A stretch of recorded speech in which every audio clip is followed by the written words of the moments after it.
This is the Discover Card Countdown to Green as we get ready to go racing. Fans always wear their favorite colors when their team has an important date at home. And that's exactly what's on the calendar tonight. Only in NASCAR, there are 43 home teams. So these fans have come to Charlotte dressed in their best, guaranteed of a home team victory. The only question is, which home team will it be? The road to the Cup passes through home, where the winner can start bragging about Sunday on Saturday night. The faces, the places, the magic of the moment. This is the thrill of NASCAR, the highs and the lows of racing. Tonight, the bulbs are just for show. It's the stars that will light up the track. 10 men chasing the championship. An entire army racing for the win in a backyard brawl.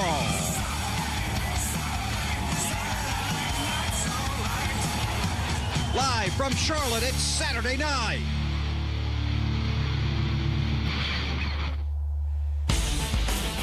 NBC Sports presents the NASCAR Nextel Cup Series from the Lowe's Motor Speedway just outside of Charlotte, North Carolina.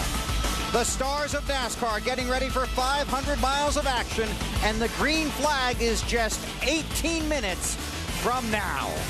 Hi, everybody. The NBC Race family out on a Saturday night. I'm Bill Weber. The 10-race chase for the Cup hits the halfway mark with race number 5 at a track that just might remind you of your mother-in-law. You work so hard to make it like you, and just when you think you're about to win it over, it turns on you and slaps you right into the wall. Take a look at the championship standings heading into this race. The 10 drivers eligible for the Nextel Cup separated by 257 points. The maximum amount of points that can be gained in any race is 156. That means any of the top 5 drivers could leave here as the championship leader. We start with the current leader. Here's Dave Burns. Kurt Busch's team has shown both speed and consistency with a win and 2 top 5s in the first 4 races of the chase. And Kurt, you're not planning on anything less tonight, are you? We have the best car that we can possibly have, even with this right side chafed up a little bit. We were just trying different things in practice yesterday and roughed it up, but we just still have to continue to apply pressure. This is the midpoint of our playoffs, and right now we're in a good spot. We're leading. The number 97 starts 21st tonight. To Matt Yoakum. Dave Earnhardt Jr. couldn't pick a better time of day to make a strong run of Busch than at night. In the last 14 Nextel Cup night races, 11 times he has finished in the top 10. Junior, so how about tonight? Same car you scored a big top 10 last week. Yeah, this is a good car. It's been good this weekend. We didn't really qualify that well, but we worked on race stuff a lot, and it drives really good. So, you know, Charlotte's a place that even if you got a great car, it's just a place that can bite you, so you got to be careful. Hopefully we'll have a lot of good luck tonight and be up front toward the end. He starts 25th tonight to Marty Snyder. Matt, here in May, Jeff Gordon said he was embarrassed by his 30th place finish at what has traditionally been one of his better racetracks. So, Jeff, is the car better this time around? Well, the car was great. We unloaded, you know, and we're third when we qualified last time here and started the race. Is great, and something happened to that car. That car was not that bad because we couldn't fix it. So this is the same car, and it's definitely a much better car than where we're starting here. I'm not sure if we're as good as some guys that were running fast in practice, but conditions are cool. It's going to be interesting with the rubber from last night's race. Hopefully it's DuPont Chevrolet drive to the front. We'll see what we've got for him here in a few minutes. Jeff Gordon in the 24 car start 23rd tonight. Bill? Thanks, Marty. Should be a lot of fun to watch. 150,000 fans expected on a cold night in Charlotte. Temperature heading toward a low of 40 degrees. Now, let's take you trackside and join the pre-race ceremonies at the Lowe's Motor Speedway. Ladies and gentlemen, at this time, will you please rise and remove your hats as the United States Naval Weapons Station out of Charleston, South Carolina, present our nation's colors. To bring us a unique presentation of tonight's invocation, please welcome Warner Brothers recording artist Shannon Brown as she performs the Lord's Prayer. Our Father, which art in heaven, hallowed be thy name. Thy kingdom come, thy will be done on earth as it is in heaven. Give us this day our daily bread, and forgive us our debts as we forgive our debtors. And lead us not into temptation, but deliver us from evil. For thine is the kingdom and the power and the glory forever.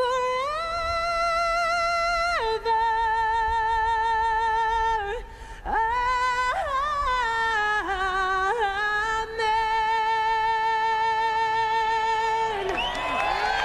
Now, please welcome America's beloved tender, retired New York City police officer Daniel Rodriguez. Oh, say can you see by the dawn's early light what so broadly we hailed at the twilight's last gleaming, whose broad stripes and bright stars through the perilous fight o'er the ramparts we watched were so gallantly streaming, and the rocket's red glare, the bombs bursting in air, gave proof through the night that our flag was still there. Oh, say does that star-spangled banner yet wave o'er the land of the free and the home of the brave.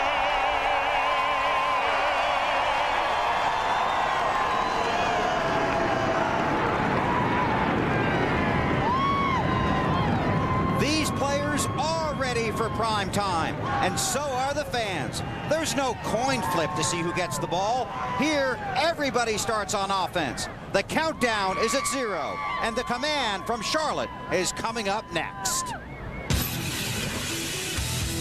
This has been the Discover Card Countdown to Green. Let's go racing.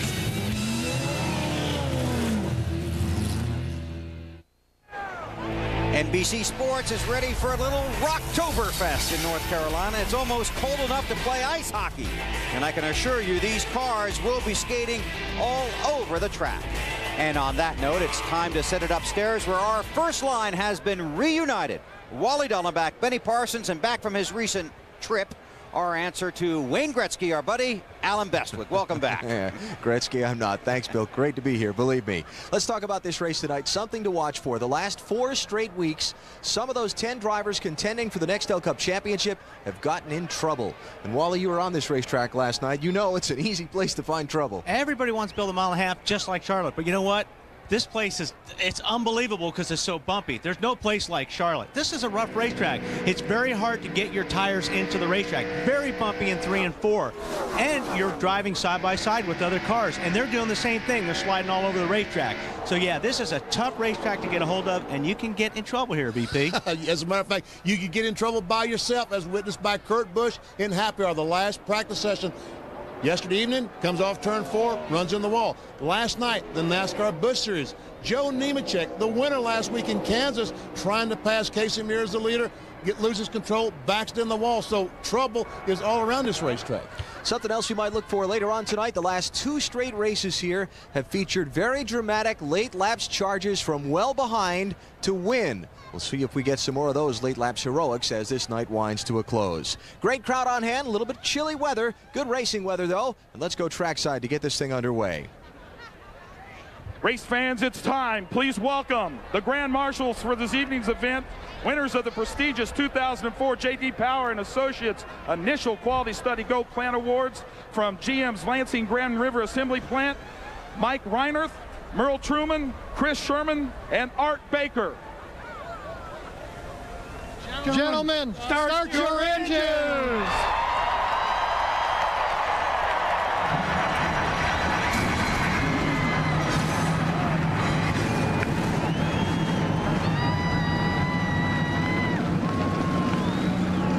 So we'll go to Victory Lane and celebrate a win in the sport's hometown. And what twist will the championship story take tonight? We begin finding out next. You're watching NASCAR on NBC.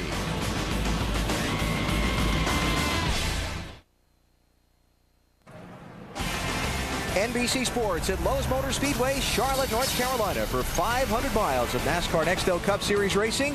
Cars will be rolling off onto the track in a moment for their parade and pace laps before we get the green flag.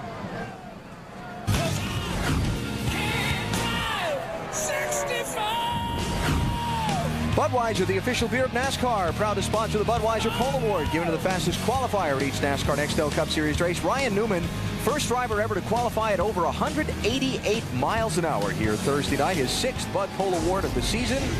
Budweiser congratulates Ryan Newman, the latest Budweiser Shootout eligible driver. Starting lineup for tonight's race. Ryan Newman, Kasey Kahne, row 1. Kasey will be tough. Very quick car in final practice. And another Dodge inside of row 2. Casey Mears with the rookie Scott Riggs. Elliott Sadler, Michael Waltrip in row number 3. Michael finished second in the 600-mile race here in May. And in row 4, it's Kevin Harvick and Joe Nemechek, last weekend's winner at Kansas Speedway. Here we go, row 5 with Jimmie Johnson. Couple of wins in the last 3 races here, and Dave Blaney. Carl Edwards qualified that car for Roush Racing, ran the NASCAR Craftsman truck race in Fort Worth, Texas this afternoon, hasn't made it here yet. Blaney's the relief driver. He'll go to the back of the pack. Edwards will take over sometime tonight when he gets here. Let's try talking to our pole sitter, Ryan Newman. And Ryan Newman, Benny Parsons, you got me? Hey, Benny. Ryan, you broke a track record in qualifying. Is the car that good in race trim? The car was pretty good, Benny. We weren't exactly the fastest car in race trim, but I think we have a good long-run car. Definitely laid a good lap down on Thursday. Just want to send a little get well wish out to Christy, my wife's grandfather. He's in the body shop right now, and he could use a little help. Well, Ryan, good luck to you tonight. Thank you, Benny. Ryan Newman will be tough to beat tonight. Yes, he will. Boy, he was fast. Jeff Gordon, way back in row number 12. Way back. And Jamie McMurray back there will have to go to the rear of the field. He crashed a car in happy hour. Earnhardt Jr., now he's pretty happy about that car. You talked to those guys, BP. I talked to Junior. They're happy with the car, but starting way back. Row 15, Ken Schrader, the veteran, along with Johnny Sauter. Sterling Marlin is another guy that he gets around this place pretty good. Yes, he does. Starting way back there. Bobby Labonte. Ouch. Man, we've got cars, good cars throughout all over the field. place. Matt Kenseth, another guy that's going to run. He'll be up front before this thing's over. Yeah, Kenseth, one of the 10 drivers competing for the NASCAR Nextel Cup Championship. Kyle Busch, one of the contenders for the NASCAR Busch Series Championship, getting warmed up for his Nextel Cup rookie season next year. Check out our provisionals. Not even fast enough to qualify. Ricky Rudd, who finished second last week in Kansas. Scott Wimmer. And Ward Burton starting 43rd. Former Daytona 500 winner. How about some 50-plus cars, 52 attempting to qualify for this race. Jamie McMurray and Dave Blaney going to the back. I talked about the Blaney situation. Carl Edwards qualified that car, and McMurray had a crash in final practice yesterday, and his team is in a backup car. He will go to the tail of the line for the start. Lap and a half from the green. Let's get some final stories from pit road. Matt Yoakum. Alan, tonight Mark Martin makes his 40th career start here at the Lowe's Motor Speedway, and it could be one of the most important starts of his Nextel Cup career. He's 150 points out of first. The sentimental favorite going into the chase has only one top 5 finish in the last 4 races, but it came in the car that he starts 12th tonight. He has 4 wins here at Lowe's, and he knows he's got to make something happen, and happen fast tonight. Dave? Matt, the last 2 weeks have not been kind to Jimmie Johnson. Failure to finish has left him 9th in the championship chase with only a mathematical chance at becoming champion. But redemption could come tonight at the track they dominated in May. I talked with crew chief Chad Knaus. and he believes they are very capable of completing the Lowe's Motor Speedway sweep. Marty? Day's sixth-place man in the championship, Tony Stewart, is still in the championship ball game. He starts 15th tonight with a car they described as good. They've been trying to find a balance between being fast and being comfortable. They haven't really found it for Tony this weekend, but Greg Zipadelli told me before Tony got in the car, it's at least a top 10 car, maybe a top 5 car right now. It's the same car that won this race last year. Bill? Marty, we cannot emphasize enough how much drivers want to win in Charlotte. The stands here packed with family and friends. The victory lane activities here can take forever because of one thing: pictures with everybody. And for the 10 guys in the chase, when it's over, 6 races from now, there's a good chance at least one of them will say, remember that night in Charlotte? That was the race that made all the difference. Alan? You know, one thing, this is probably one of the toughest racetracks, I think, on a start of a race, because it is so bumpy, and if you're tight or your car is pushing here and you're on the outside, this is a tricky place to start a race. So we're going to keep an eye on those guys in that outside lane in the first couple laps of the race. And another thing is, on the restarts, the track is cool, the temperature's cool. We're going to see somebody is going to wheel spin on the start and restarts tonight. Saw it a couple times last night. Find out BP's thoughts on tonight's race and much more on NASCAR at NBCSports.com. Latest topics in NASCAR today, we opine there. NBCSports.com. Dale Jarrett got a long ways to go. Robbie Gordon, singular car. Bobby Labonte runs so well way back in the field. Michael Waltrip finished second here in May, looking for a good race tonight. He starts in the 6th position. Better than 150,000 on hand. This is a very loud and vocal crowd here in racing's hometown, and the pace car is off. 334 laps to make up the 500 miles tonight, and we're under green in Charlotte.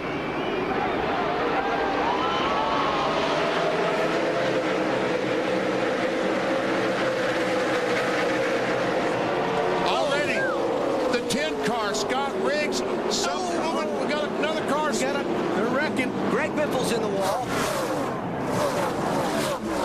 That's Kurt Busch, the championship leader, the blue and yellow car on the bottom of the racetrack.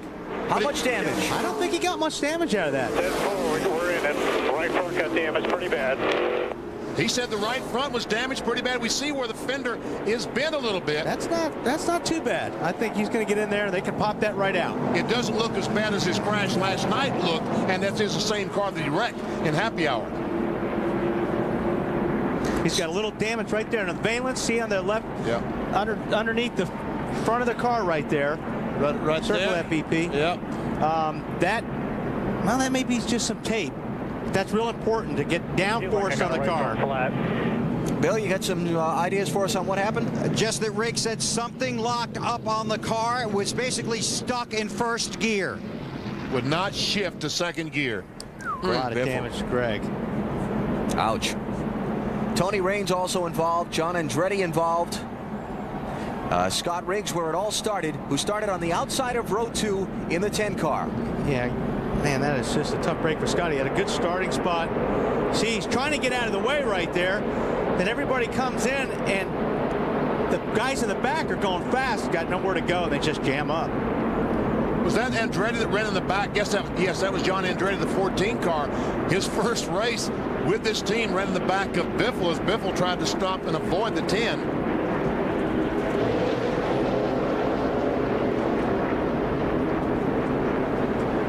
Oh, and Greg goes head on in the wall. There goes the 51 of Raines around, and that's where he got the damage to the right front on the 97. Yeah. The 51 and the 97 made contact as they were spinning. All that damage to Greg Biffle's car, and they weren't even in fourth gear yet. So he talked about a couple things a few minutes ago. People getting in trouble, championship contenders. Seen that with Kurt Busch already. Up front of you, stay low as you can, stay as low as you can. Oh man, more than that. Yeah.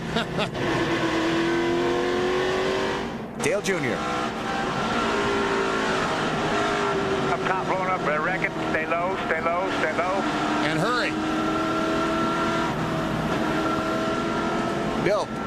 And Jeff, going to take a look at the 24 car, BP. You saw him too. Look, working on the right side, has a little bit of damage on that right rear quarter panel, banging it out with the mallets, trying to make sure it's okay. They don't seem too concerned about it, didn't sound too concerned about it on the radio. Matt, how about the 97? Car Chief Mike Kelly and the crew going to work on the right front of Kurt Busch, the championship point leader. 29-point lead coming into Lowe's Motor Speedway. He thought he also might have had a right front flat tire as they're trying to pound out that sheet metal, fix that cosmetic damage. Jeff Gordon's right rear damage is not going to hurt him bad here at Charlotte. But those front fenders are so important in a place like Charlotte. You've got to get those right. And that's why that crew was just barely beating on that fender on the 97, trying to get back as good as it was before he started the race. Because that's downforce. And if you hurt those front fenders, it robs you of the downforce. It robs you of pushing the front of that car down into the racetrack. And they did a good job on that. Bill. Wally, the 24 also has some damage to the nose. The screen in front of the radiator pushed in, so we'll have to watch for that on the 24 as well. So he has rear damage and also damage to the nose of that car. Yeah, I think where that is, though, Bill, I don't think that'll hurt him. It's those corners. It's right around the tires. That's where it's really important not to have the damage.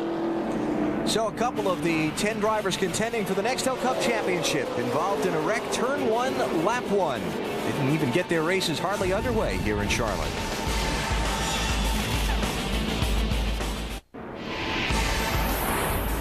NBC's coverage of NASCAR Nextel Cup racing from Lowe's Motor Speedway is brought to you by Lowe's, where you'll find all your home improvement needs. Lowe's, improving home improvement. By the Principal Financial Group, we understand what you're working for. By Prilosec OTC, 1 pill a day, 24 hours, 0 heartburn. And by Napa Auto Parts. Napa, get the good stuff. Under caution here at Charlotte. Gives us a minute to tell you our NASCAR Busch Series update. Mike Bliss made a 3-wide pass on 2 of the best in the business, Matt Kenseth and Jimmie Johnson, with 18 laps to go last night for his first ever Busch Series win in the sport's hometown. A fantastic move off turn 4. Championship standings, 5 races to go. Martin Truex Jr., the New Jerseyan, leading Kyle Busch. Todd Bodine. How about that Todd Bodine? 2nd race in a row, he wins. Doing all right in that deal. Yes. Craftsman Truck Series at Fort Worth, Texas today. Bobby Hamilton leads their championship as their season winds toward a conclusion. They race in Martinsville, Virginia next Saturday. Continuing to work on Kurt Busch's car under the caution, Matty. Kurt Busch, average finish 4.3 in the 4 chase races. Hasn't used a mulligan yet, hoping not to use one. Going to work on the valence on the left front corner. They're also going to top off the 97, but these guys have now dodged 2 big bullets, Bill, this weekend. Boy, no kidding, Matt. And this car for Jeff Gordon and this track just do not get along. The same car that finished 30th here in May, involved in this first lap crash. Now they're working on the nose. They have the time here. The field getting the 1 to go this time by. So they have the time to work on it, try and make any repairs they can to make sure they can get air to the radiator and make sure the nose is aerodynamically fixed so it does not affect the handling of this race car. Looks like it did a pretty good job. Jeff Gordon ran in the back of the 97 car. That's where he got the damage from, Bill. On board with Michael Waltrip. And watch the 10 car. Watch the smoke out the tailpipe on the right side. That's when it doesn't shift. Still outside. Good job. Michael did a great job avoiding Scott Riggs on that deal. Here's a helicopter shot. And in here, back here's a white car, sorry. That is going to be hit by Jeff Gordon. There we see Gordon going in. We see Gordon running in the back of the 97 car, and the 51 of Tony Raines is outside of Jeff. That's where they make contact, and Rain goes around. And Junior on the bottom of the racetrack sneaks through, and Sterling Marlin, we saw that onboard camera on that Palisade car. Man, he just missed it. It's a game of inches, isn't it? I'm telling you. Marty is with Greg Biffle. In the garage area trying to get his car fixed. Just got to see the replay. What was your take on that, Greg? Well, I just got looked like I got wrecked from behind. It hardly showed on TV where it looked like I got hit, but they're working on the back of the car, so something happened back there. But it's tough, people a little over anxious on the start of the race, and maybe looked like the 14 car a little over anxious. First time he's been back in a car in a little while, so maybe he just wasn't cautious enough there going into turn 1. I don't know. It's tough. These guys are working really hard, and we'll try and get back out there and salvage some points. And as you saw, a lot of front end damage as well. This one's tough to stomach when you spend the time to come here and test, pick this car. A lot of effort into this race for it only to last less than one lap. I think when he sees that replays again, that was not John Andretti's fault. That was somebody having mechanical failure of Scott Riggs, and that just boxed everybody up. Yeah, be one of those on further review. So on the restart after a caution flag, it's a single file restart because there are no cars a lap down at this point. So maybe there'll be a little less chaos in these opening corners. Don't count on that. Tony Stewart, the 20 car, tried to get on the inside of Rusty Wallace, could not quite make it. Meanwhile, the battle for second spot. Watch these cars bounce.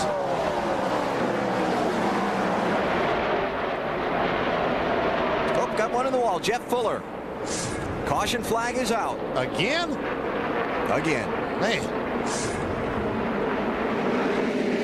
I think we're going to see a few of the guys in the wall tonight. I'm telling you what, this place is very, it's a challenge to drive this race car. This racetrack, it's difficult. The cars really do not want to turn here. And the cooler it gets, the more grip in the racetrack, which makes the cars even push more. Looks like he got up in the wall. So 2 quick caution flags in the opening 8 laps of this race. Little halting start tonight here in Charlotte. Some 1,200 lighting fixtures beamed down on Lowe's Motor Speedway Charlotte, where the NASCAR Nextel Cup Series is attempting to get the Uaw Gm Quality 500 going. Hey, there's an idea. Very nice. Thank you very much, Alan. Cue the duck. Our Aflac NASCAR Nextel Cup Trivia Quiz. The only championship contender of the 10 drivers in the chase for the Nextel Cup without a top 10 finish to his credit at this racetrack. Who do you think? Only driver, Kurt Busch. Very good. We have a winner. There we go. Kurt Busch. And guess what? He thought of his bad luck on that first lap. Trust me, when he was going for the spin cycle down in turn 1. 11th place is his best finish here at Lowe's Motor Speedway. Bill?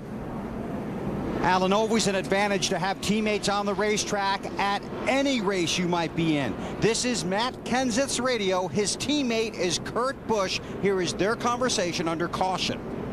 Hey, Jimmy, is this your challenge, Matt? 10-4, go ahead, Matt. Hey, the fender's caved in front of the tire about an inch and a half. Just the fender tucking the right front. It is not going to rub, I don't believe. Above the tire looks okay, it's all in front, but you're probably going to want to get it pulled out. That's Matt Kenseth talking to Jimmy Fenning, the crew chief for Kurt Busch. They are teammates for Roush Racing, and they are both contenders in the chase for the Cup. How about that? Mm-hmm.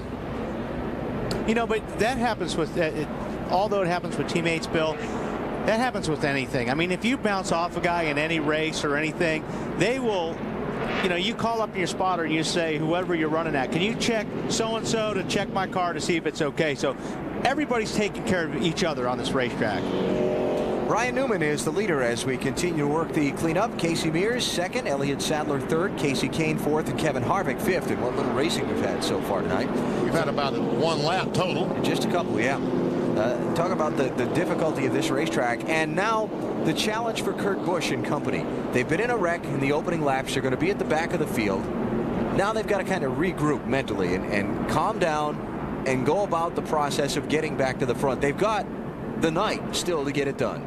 Yeah, I don't think those guys are too worried. I mean, if you've got a good race car, you know, that helps your confidence, and they have a good race car. Matt Kenseth, did he start 37th or something here in the 600 and finish in the top 5? So this is doable. Wednesday, NBC, the season premiere of The West Wing. And big changes are coming. Don't miss the season premiere of The West Wing as Alan Alda and Jimmy Smits join the cast Wednesday, 9/8 Central on NBC. That looked like a race car there. A race or something with all those cars going airborne and everything else. Like here. Yeah, I like it. All right, let's see if we can get this thing back up to full speed again. So Greg Sachs pull off into the garage here in the 13 car. Looks like he's nice. Yeah, Jeff Fuller's behind the wall after the crash there a minute ago. Scott Riggs, Tony Raines, and Greg Biffle all having damage repaired from the turn 1, lap 1 problem.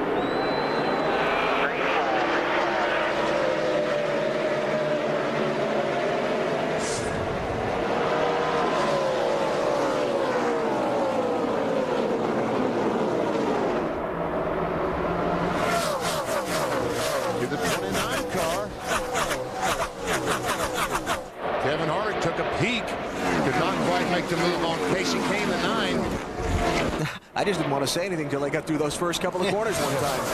And that is Kasey Kahne in the white and blue car running in the 4th position. A new paint job or a different paint job here at the Lowe's Speedway. And we get through tonight without making any mistakes on cars. It'd be amazing.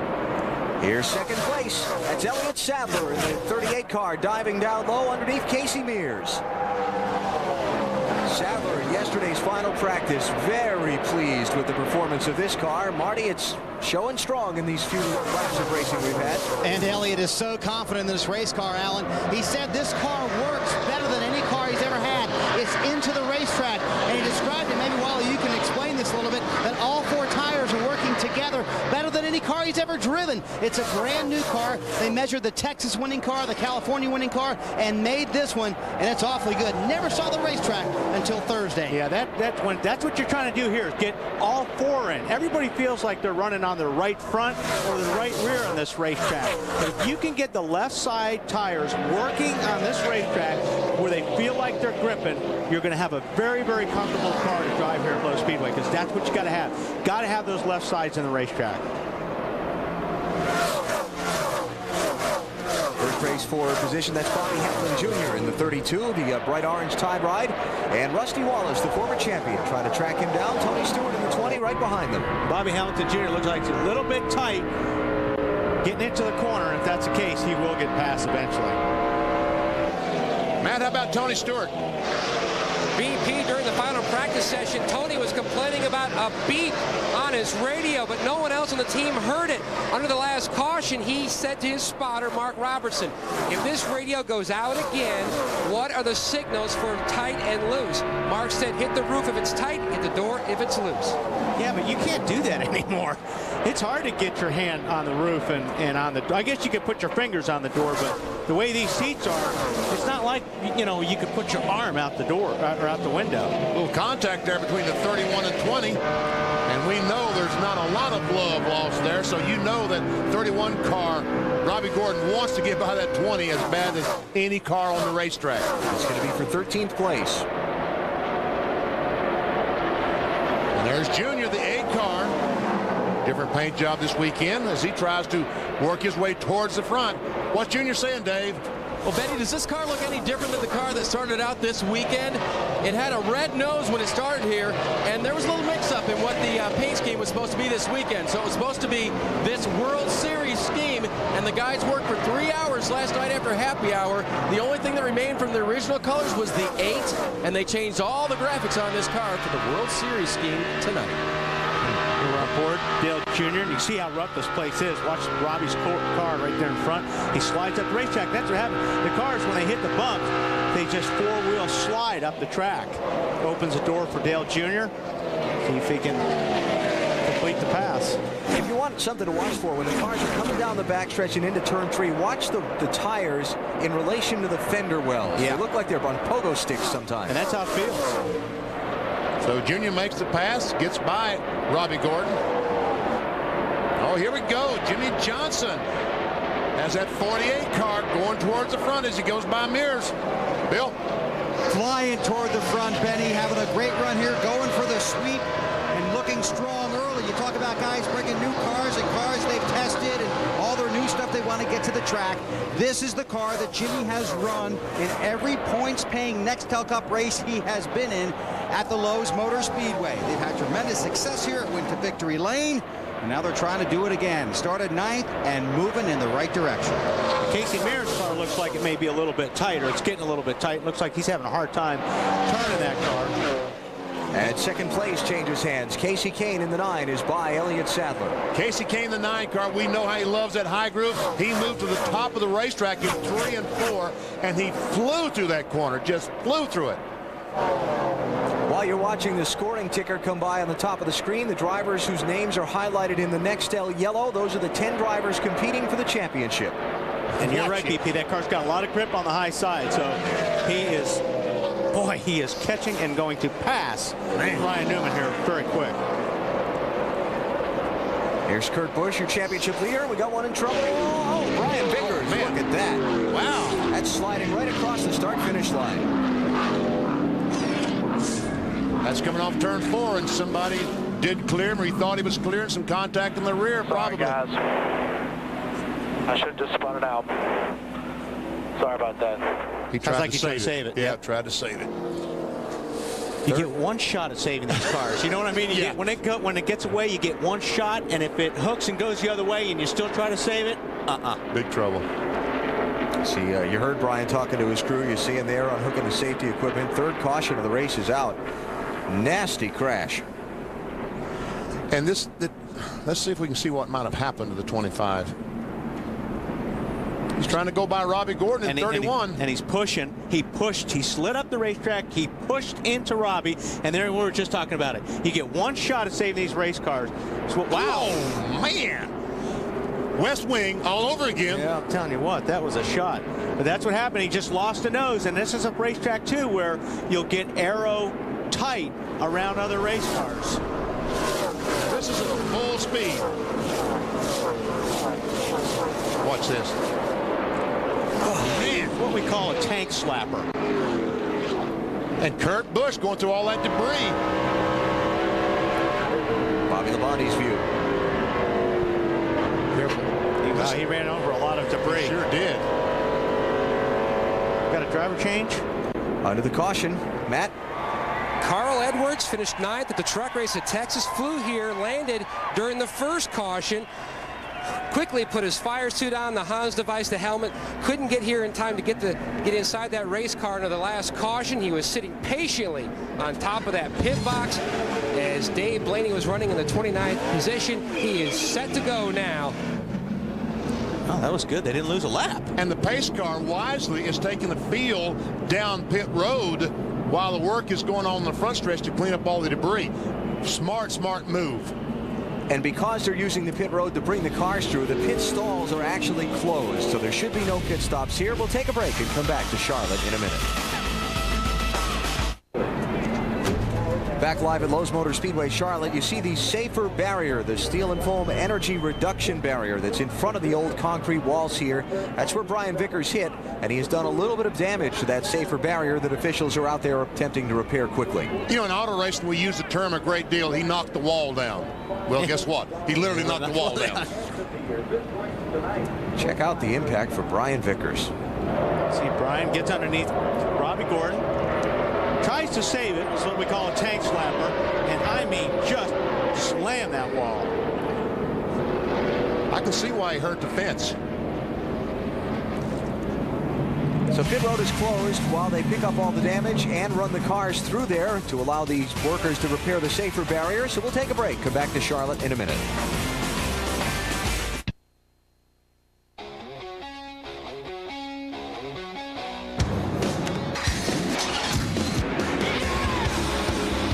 Stay low, stay low.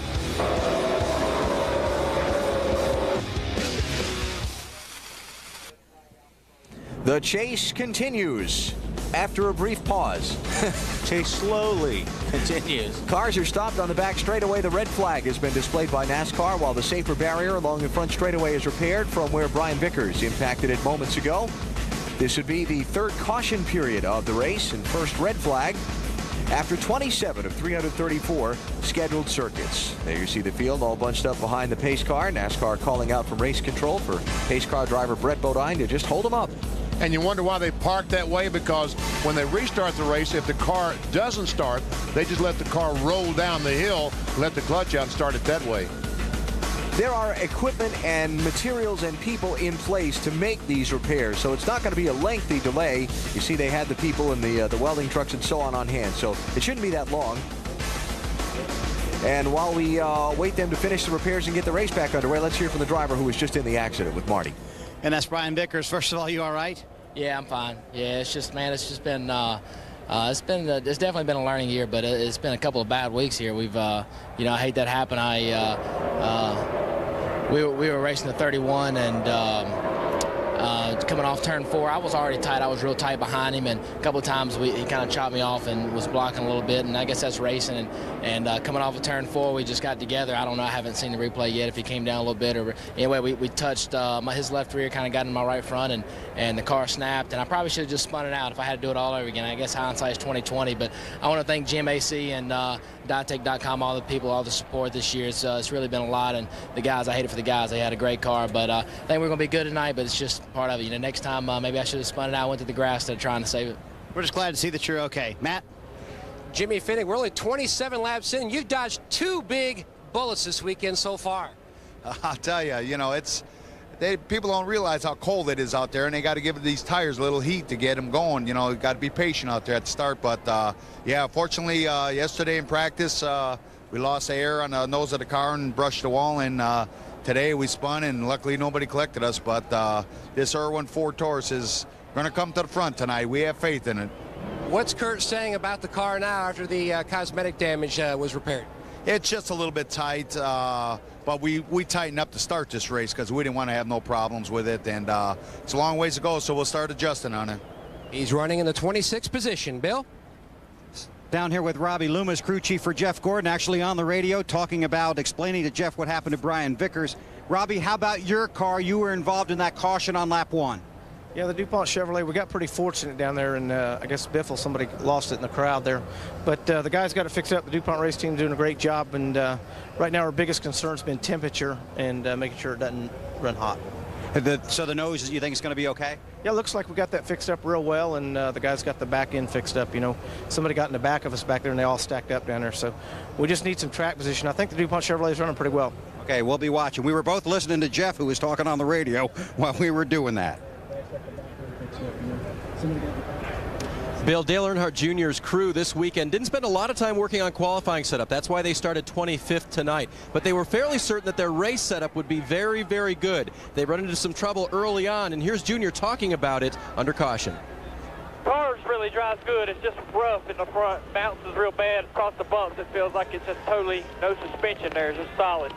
It's just, I mean, it's really hard to even focus. It hits the ground and jerks around so much, it's really hard to focus your eyes on the track. Junior followed up with the crew saying, I don't really want to do much to it right now because I don't want to upset the balance handling-wise, but it's something for us to think about. Alan? So there's Dale Jr. sitting under the red flag in 13th position. McDonald's Drive-Thru Pit Crew Championship, fueled by Powerade, rewards the team among participating crews whose car spends the least amount of time on pit road in each race. And last week at Kansas, it was Elliott Sadler's team that weekly victory pushed them back to the top of the season-long standings for the $200,000 top prize. Under the red flag in the UAW GM Quality 500 at Lowe's Motor Speedway Charlotte after Brian Vickers slapped the safer barrier hard just shy of the start-finish line. He's okay, making repairs to the retaining wall.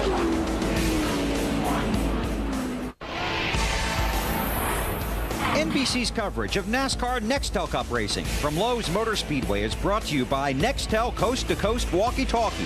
Nextel, done. By Wrangler, makers of Wrangler 5-Star Relaxed Fit Premium Quality Denim. By Budweiser, it's time for a fresh one. Grab a Budweiser, the race is on. And by Aflac, ask about it at work. Oh, the fans are revved up for some NASCAR action tonight here in Charlotte. Hopefully they'll get to see the resumption here in just moments. Word we're getting from NASCAR is it should be just a few more minutes before that barrier is repaired and the field will roll again. Meantime, we'll check our Wendy's race menu. Next week, slamming and bamming, banging and bumping. Final short track race of the season in Martinsville, Virginia. On a brand new surface, they put down new concrete, and the guys are telling me it's awfully fast at Martinsville now. Then the high-speed mile-and-a-half in Atlanta on Halloween Sunday. Phoenix, the Desert Mile, November 7th. The final Southern 500 in Darlington, November 14th. All that leading up to the season finale championship deciding race at Homestead Miami Speedway on the 21st of November. That's the Wendy's race menu as we continue on the chase for the Nextel Cup. Here's how they run now as they sit on the racetrack. Of course, Kurt Busch losing his track position after the early accident. Kurt Busch will probably gain some points before this is over, but right now, Junior would be the man in front. All right, let's check down on pit road. Crews will be going to work there pretty soon, Bill. That's right, Alan. I'm with Chad Knaus, crew chief for Jimmie Johnson, fresh from a big run in the Busch race last night. Moving forward with a car that's basically old reliable for you. Yeah, for the most part. We've actually ran this race car. It's 4859 in every points event here at Lowe's Motor Speedway. It's been a really good, reliable car for us. Won a couple of races here, so moving towards the front, maybe we can get back up there again. Do you care to tell us what your pit strategy during this stop might be, sir? Absolutely not. Wouldn't expect anything else, but the car's good, huh? Yeah, we're pretty good right now. We're pretty happy with it. The 9's going to be real fast tonight, so is the 6 and a couple of the other guys, but I think the slow Chevrolet is going to find its way around here pretty good tonight. Okay, and we could see a variety of pit strategies when the guys come down pit road. Marty! See if I can pry some out of Todd Parrott. So, first of all, how's the race car? The cars look pretty good, not too bad. Just complained about it being a little bit tight in the center and a little free off, but right now I'm more worried about that tight in the center. And so when he cut the water off over there, it shot some water out, and I heard Jimmie Johnson say on the radio, it sounded like looked like glaciers going off over here on the backstretch, water shooting everywhere. So we'll get this combos M&M Ford Taurus tuned up here, make a pit stop, try to figure out where we're going to put 2 tires, 4 tires, no tires, what we're going to do, and go from there. So as a crew chief, what do you worry about under the red flag? I guess going to get some combos right now, probably a good thing. That's a very good sponsor plug for you guys. Yeah, pit strategy should be key, Matt. Marty, during final practice Friday night, Mark Martin said the guy he was worried most about, Kasey Kahne, sitting in the 2nd position. Tommy Baldwin, that's your car. What's your driver saying about it? Basically, he just came out of radio after that short little run there and said the Dodge dealers, UAW Dodge, was exactly. And that sounds like coaching from somebody down here in the end. Yeah, he told me to throw that in a little bit, gain some bonus points with the Dodge dealers, but you know, car was pretty much the same balance as it was the end of happy hour, and we were really happy after happy hour. You know, the conditions from last night's happy hour were real close to tonight versus, you know, the May race and, you know, practicing in the sun and racing in at night. But, you know, I think we're all right. We just, you know, you're caught in the middle of a fuel run here, so a lot of guys are going to be taking 2 on. You know, we'll probably put 4 on, lose some track position here. Real quick, looking at your weather pager, what's it telling you? It's getting colder by the minute. And you can feel it. Dave? With Matt Borland now, crew chief for Ryan Newman. Does the phrase, your car looks fast standing still, apply here? We haven't had much green tonight, have we? No, we haven't, but the car's okay. It's running pretty good, but I think Kane's going to be a factor all night, so we're going to see what we can do to try and catch up to him and hopefully bring this thing home in a good position. Ryan mentioned over the radio that he was kind of surprised how fast Kasey came up on him. Were you? Not really. I mean, in practice, he was running like that, so we figured he'd be like that tonight, and he's going to put on a good show tonight, I think. And when you pit, what would you like to do? Well, we're not sure. We got to figure out what to do to catch Kasey, but we'll do everything we can in here and give him good pit stops and see how we can do at the end of the night. All right, that's Matt Borland, 12-car crew chief. Alan? All right, you hear engines rumbling. Yes. The cars have been given the command to fire up. And I guess pit road will be open first time by probably, so we'll see what they're going to do. Wilson cars change 2 tires. Everything different, yeah. Kurt Busch back in the 26th spot. Can he just fuel only or stay on the racetrack to gain some track position? Because there probably will be another caution, wouldn't you guess? Yeah, I would think that would be a good move. It's just fuel only in the 97 car of Kurt Busch. Get him in front of these guys. Sorry, well, what they'll wait to do is see if the field gets all rolled off and stays bunched up tightly together. If they're not all together, they'll keep pit road closed another lap. If they are, then they'll open it up. So we'll see. So far, it's not going to take long for the pace car to get to the opening of pit road, and there's still guys sitting still in the back straightaway. So they just want to make sure all those guys get going and they're all formed in the line before they come to that pit road opening. And pit road will be open. So after a 12-minute red flag, here we go to see who does what on their pit stops. If you're in the back, do you just take fuel only to try and get some track position up front? If you're up front and you take 4 tires, how far back are you going to be? Here we go, Bill. Jimmie Johnson has the very first pit when you come off of turn 4. This is supposed to be 4 tires, fuel, and a slight air pressure adjustment because the car is just a little tight. Now they are going to make a wedge adjustment as well, but it should be a 4-tire stop for Johnson. Going to lose a lot of track position, Marty. Billy heard Todd Parrott tell us he's more worried about the tight in the center for Elliott Sadler on the bottom of your screen in the blue car. They're going to pull a 1/4 spring rubber out of the left rear, 1/2 pound in the right rear tire, and only 2 tires, Matt. Kasey Kahne said the car was the same as it ended final practice yesterday. Tommy Baldwin said that is good. No adjustments, just 4 tires for the 9, Dave. Just a little air out of the right front tire for Ryan Newman. The run started out tight that time. He's off pit lane, 4 tires. I think Jeremy Mayfield got fuel only, and he's going to be close to first off pit lane. And Kurt Busch did take 4 tires. I was watching him on that stop. So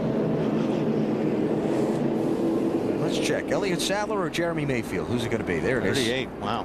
By a landslide. Then Jeremy, the 01 car of Nemechek. These are rest guys took 4 tires. Had a terrific. Yes, the tape is still running. Yeah. There we go. Now the guys that got 4 tires. There goes Nemechek by a lot of cars. Little strategy played out. Want to work on a race car? It can be a dizzying experience. Hot, but sweaty working conditions too.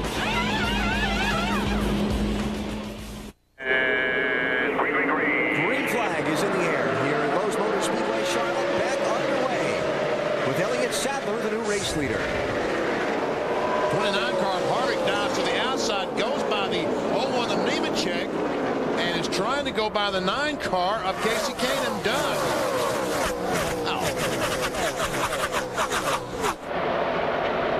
Kasey Kahne, Matt. BP, you heard Jimmy Finnick talk about the cool temperatures, and that's exactly what Tommy Baldwin told Kasey Kahne. Take it very easy on those sticker tires until you get some heat in them. I got you. So don't charge off down in the corner as hard as you can go. Back off a little bit early till the air pressure comes up, and then drive her down in the corner. And don't wheel spin when they drop the green flag. And check Harvick. He goes by the 19 car of Mayfield, goes into 3rd. Mayfield falling from 2nd to 4th. 19 car fuel only on his pit stop. So he's on a little bit older tires than some of these guys that are going to come swarming around him here. And I think a lot of them are going to come storming around because I think tires are a premium at this racetrack. Bill? That 19 car, Jeremy Mayfield, a vibration in final practice. Crew chief Kenny Francis told me late this afternoon they changed just about everything they thought could possibly be the problem, but they wouldn't know if it was fixed until they went out on the racetrack. No talk of any vibration. The car is fast, and Alan, as you pointed out, that was fuel only for the 19. Dale Jr. making some progress after the restart, trying to pass his teammate Michael Waltrip for 8th place.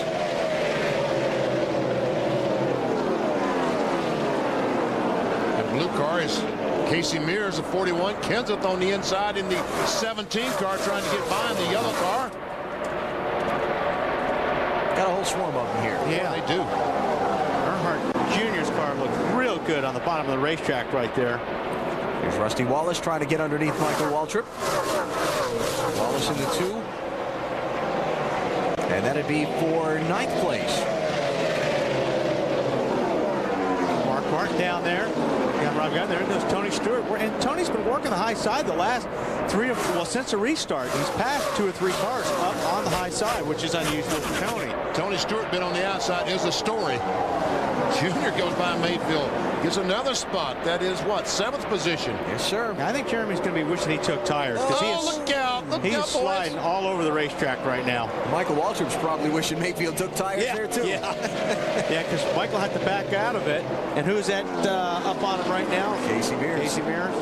Going to go around the outside. New crew chief on this 15 car for Michael Waltrip here this weekend. Pete Rondu takes over for Slugger Labby. There's Casey Mears, 41 car on the outside. Now he's been having a hard time up on the high side. Earlier, before pit stops, his car was a little bit tight, but it looks like it's pretty good right now.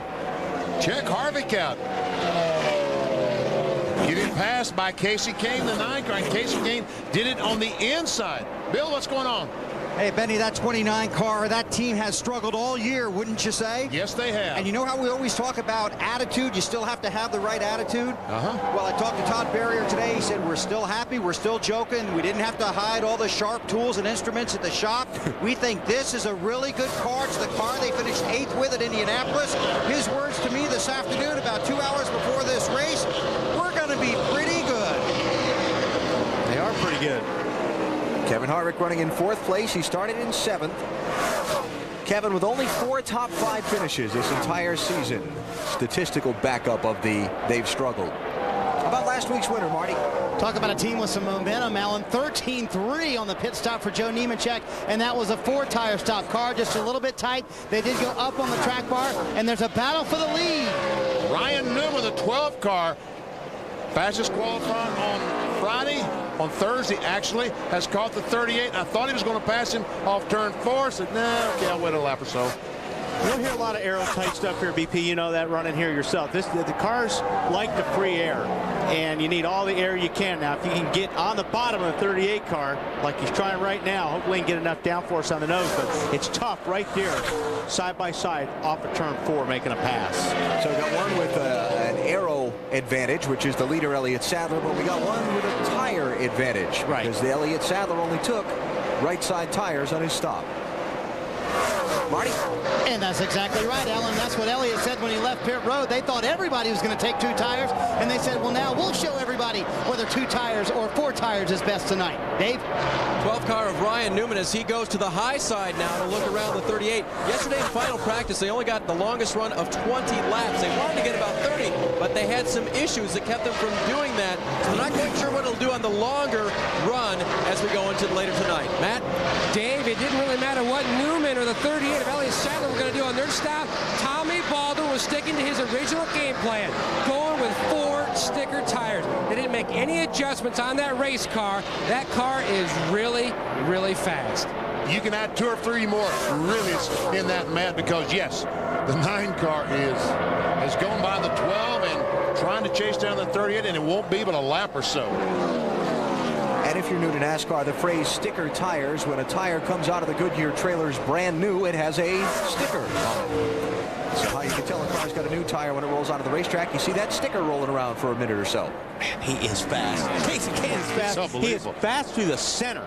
That's where he's killing all these guys right now. It just goes through the center of the corner like a rocket. But while it looks like that the advantage that all these cars have is up in 3 and 4, it seems like all the cars run about the same speed down through this corner, 1 and 2. But how you're set up in 3 and 4 determines on how fast you are. So third leader on the night is Kasey Kahne, the 24-year-old from Enumclaw, Washington. You know, in golf, they have that label best driver, best player to never have won a major. Kasey's the best driver not to have won a race so far this season. He's finished second 4 times. Rusty 5 Wallace, times. wow. Good move down on the bottom. Gonna make it stick. Goes in the 7th spot. Now we see the red car at the very back of that. That is Jeremy Mayfield. Only changed 2 tires that stop, but now the advantage those other cars have has disappeared. He's about as fast as anyone now. Except his teammate tonight. Yeah. 7th place. Now we'll look at the race for second. Ryan Newman going to try and regroup and put another charge on Elliott Sadler. Sadler just pointed out the window. You saw his hand. Well, you didn't mean. I said I saw it. Said go ahead, take it down on the bottom. Dave. There's a game that teams play in NASCAR racing with air pressures in their tires. They try to take them as low as they can while keeping the car safe. Lower means they get better grip. Matt Borland, crew chief for Ryan Newman, had this discussion with his driver moments ago. Ryan, just looking at everything as far as the long run goes here, if Kasey keeps doing what he was doing there earlier, we look like we're about 3 pounds high that we can take out, but we think we're about as low as we can get minimum-wise as far as durability. But as the night progresses here, if we think we want to squeak a little bit out, we can. A little higher pressure, more durable. Things will last. You won't be in trouble, but less pressure, better grip, and they may have that. They will have that option if they need it later on. And you know what, Dave? You learn those things as you go along. I mean, it takes a couple laps sometimes to learn that. Last night, my car was the best on the restarts, and we figured out, you know what? The reason that is because we got low tire pressures, and they probably found the same thing between the start of the race and now. And Junior, the 8 car, going by Nemechek on the outside, goes into 5th to the delight of this crowd at the Lowe's Motor Speedway. And a little farther back behind them, Mark Martin in 6, taking 13th place from Tony Stewart in the orange 20. A couple of drivers competing for the Nextel Cup Championship. Woo, that's getting a guy loose right there. Tony Stewart right on the back bumper of Mark Martin. And you can hear Tony get out of the gas. He had to get out of the gas or he was going to run Mark over in the corners. Gave him a little breathing there. Gave him a little breathing. Marty, what are they saying about the 6 car? I would describe the progress as slow and steady. They were a little tight, BP, on that very first run. And you remember what he said, BP, after the happy hour yesterday? Yes. I asked him, can the car win? Mark said, absolutely. And then this morning I talked to him. He said, it's just okay. He said, we need to downplay it a little bit. The car is good, but I don't want to talk about it being that good because I don't want to be that cocky. I think the car is very good and it can win, but I don't want to talk about it. Mark started 12th. And is running 13th at the moment. Now, talking about those two guys being among the championship contenders, how about the point leader, Kurt Busch? Just moved into 17th. Going towards the front.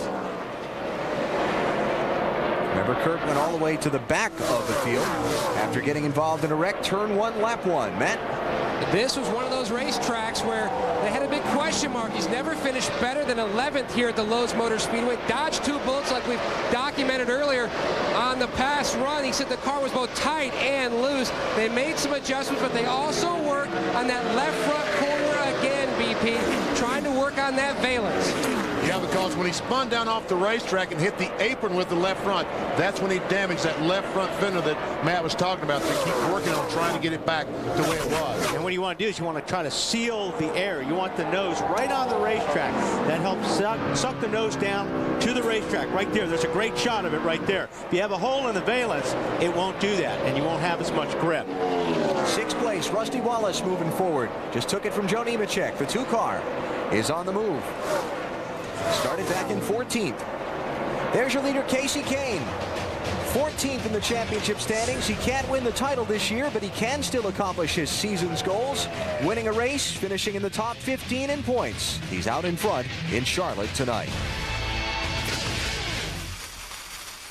Fans come from all over the Carolinas to the Lowe's Motor Speedway, but to be honest, they come from all over the country just to see this race because they know how important this is to every team to win in their own backyard. They also know how important it is in the chase for the Nextel Cup. Time to take you through the field here at the Lowe's Motor Speedway. We'll start with the leader, Kasey Kahne, and here's Matt. Bill, 24-year-old Kasey Kahne started in the front row, and he is yarding the competition, chasing his first career win. No driver in tonight's race is more due than this 9 team. 4 of their 5 second-place finishes this year came in this car, Dave. Driver Ryan Newman and crew chief Matt Borland are both engineers. They give a lot of feedback back and forth. By the time I give my next report, I'll have a full page of information on how the car has gone nearly every lap. Right now, just a little bit loose. Marty? Dave, the 2-tire guinea pig, Elliott Sadler, is in the 3rd position. He's a 4th-place man in the championship, 143 points behind. In May, he finished 5th here. He told me this morning, I know we can do better than that tonight. We can even win. Dave?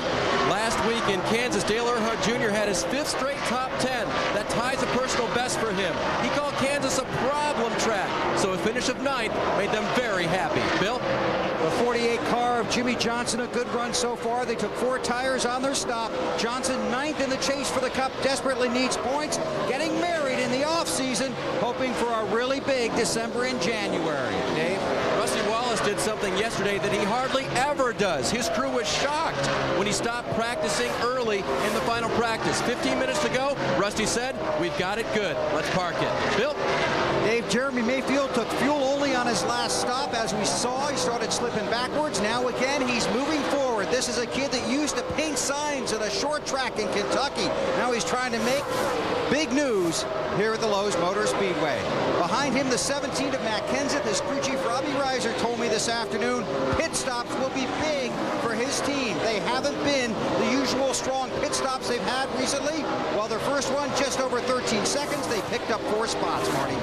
Bill, we talked about the great pit stop for the 0-1 team. Last week's winner at Kansas, Joe Nemechek in the 9th position right now. His car's a little bit loose, and last week he won without his good luck charm. And it's here this week. That is Mom Martha sitting in the pits. Matt? 10 straight years we've had a first-time winner, but not one in 2004. Casey Mears would love to pull off the same feat his Ganassi teammate Jimmy Mcmurray did 2 years ago. Scores first win right here at Lowe's. Ran well back in May, finished 7th. The car was tight early. They freed him up, and he's going to the front.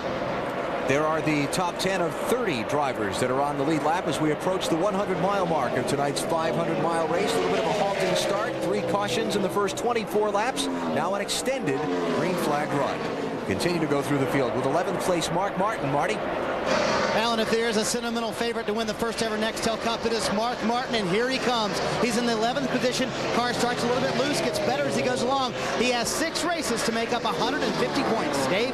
Michael Waltrip started tonight right behind the 10 car of Scott Riggs. Remember that? When Scott missed the shift, Michael magically, in his own words, missed the accident. The car is working pretty well for Michael right now. Matt? Dave, you can hear the confidence on the radio by the championship leader, Kurt Busch, who is in 13th. He told his team the right front is sticking very good. Said that back on lap 55. Crew chief Jimmy Finnick sounded very glad to hear that and said, thankfully, 10-4, Bill.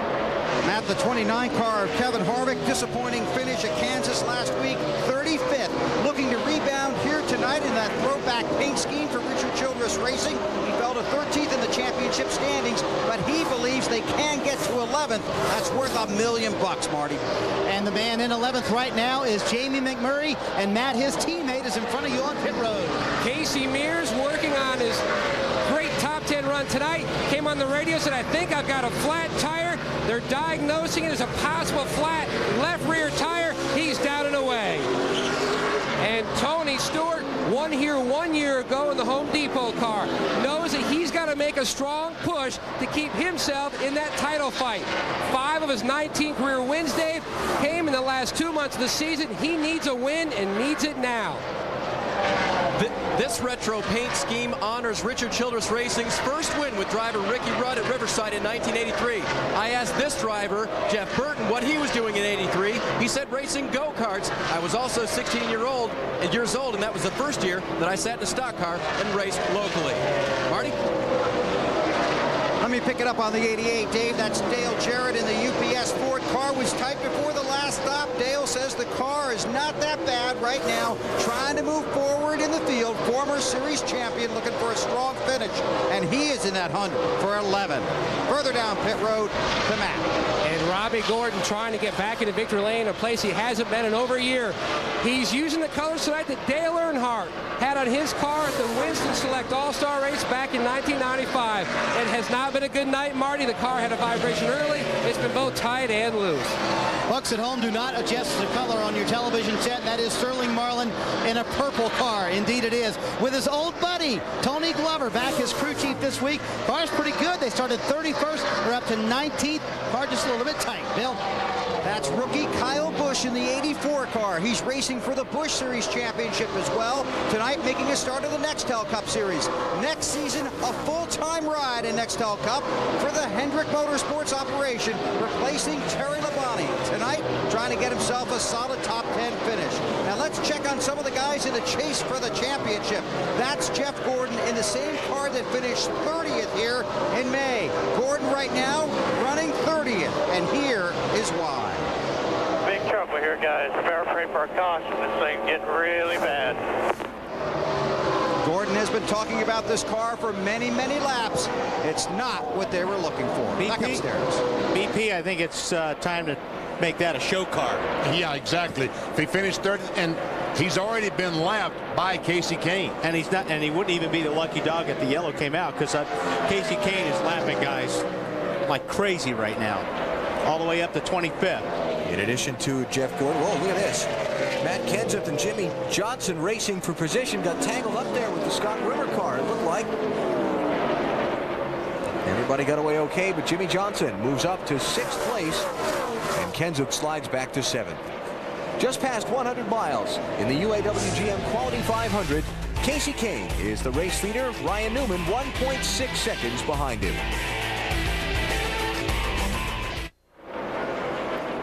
NBC Sports at Lowe's Motor Speedway, Charlotte, with the NASCAR Nextel Cup Series. Under the green flag just past 100 miles, we check the Gillette Young Guns, how they're running tonight. The first micro power shaving system from Gillette is new M3 Power. The new power behind the Gillette Young Guns. We got trouble on the straightaway. Jeff Gordon. Jeff Gordon. Oh, and Rusty Wallace gets into him.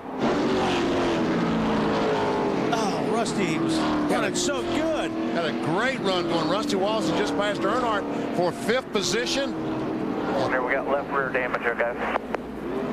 Which of the championship contenders will have trouble tonight? Jeff Gordon. Yeah, so far. Yeah, first one. Bill? And we just heard him talking about it. That car was getting worse and worse. Now he's got substantial damage, obviously, but that car was definitely deteriorating with every lap. Right now he's got at least 3 flat tires, it looks like to me. He's got to be careful limping that thing back around the pit road. He was in bad shape to begin with. Unfortunately, Rusty was running really good. And he's got a lot of damage to the left front of his car. And Rusty Wallace. Left rear clear. West doing a gas leak. Dave Burns coming to you. Yeah, and Rusty said on the radio to his guys, man, we had a good car. I shouldn't have gone low. Tried to miss the wreck, of course. Yeah, that's going to be something you can't fix. I mean, you know, they'll fix it, but that car's not going to be right. He's got a radiator knocked out. Yeah, he's got. All right. What brought the fourth caution out? Well, let's take a look. We're looking. Just yeah, he just got loose and lost it off of turn 4. And unfortunately, Rusty just had no place to go. Figured he could squeeze down on the low side, and Chap Gordon swung back down to the low side. See Junior going by in the 8 car. On board with Junior as he comes off the corner and sees the smoke, so he backs off. Go low, Junior, go low. You better go high. Yeah. Right there. Good job. Steve Meal, the spotter. Bill Weber, coming to you. Here's Matt Kenseth, 4 tires, fuel, slight air pressure adjustment because the car is just a tick tight. Nobody pits in front of them. They'll have an easy exit out of their stall. Marty. Elliott Sadler said, I'm glad we took the 2 tires, got the 5 bonus points out of the way. Don't do that again. He is tight in the middle, quarter spring rubber out of the left rear, sideways off, pound out of both front rear tires, Matt. And awesome performance tonight by Kasey Kahne. A slight air pressure adjustment, Dave, in the right rear. A great pace he's set so far. Ryan Newman already gone. 4 tires, a wedge adjustment, and an air pressure adjustment. His car had gone a bit to the loose side. Alan? Kahne, Newman, Kenseth, Junior, and it looks like Sadler, the order they'll come off pit road. So caution out at lap 77 here at Lowe's Motor Speedway, Charlotte. Rusty Wallace has gone back to the garage.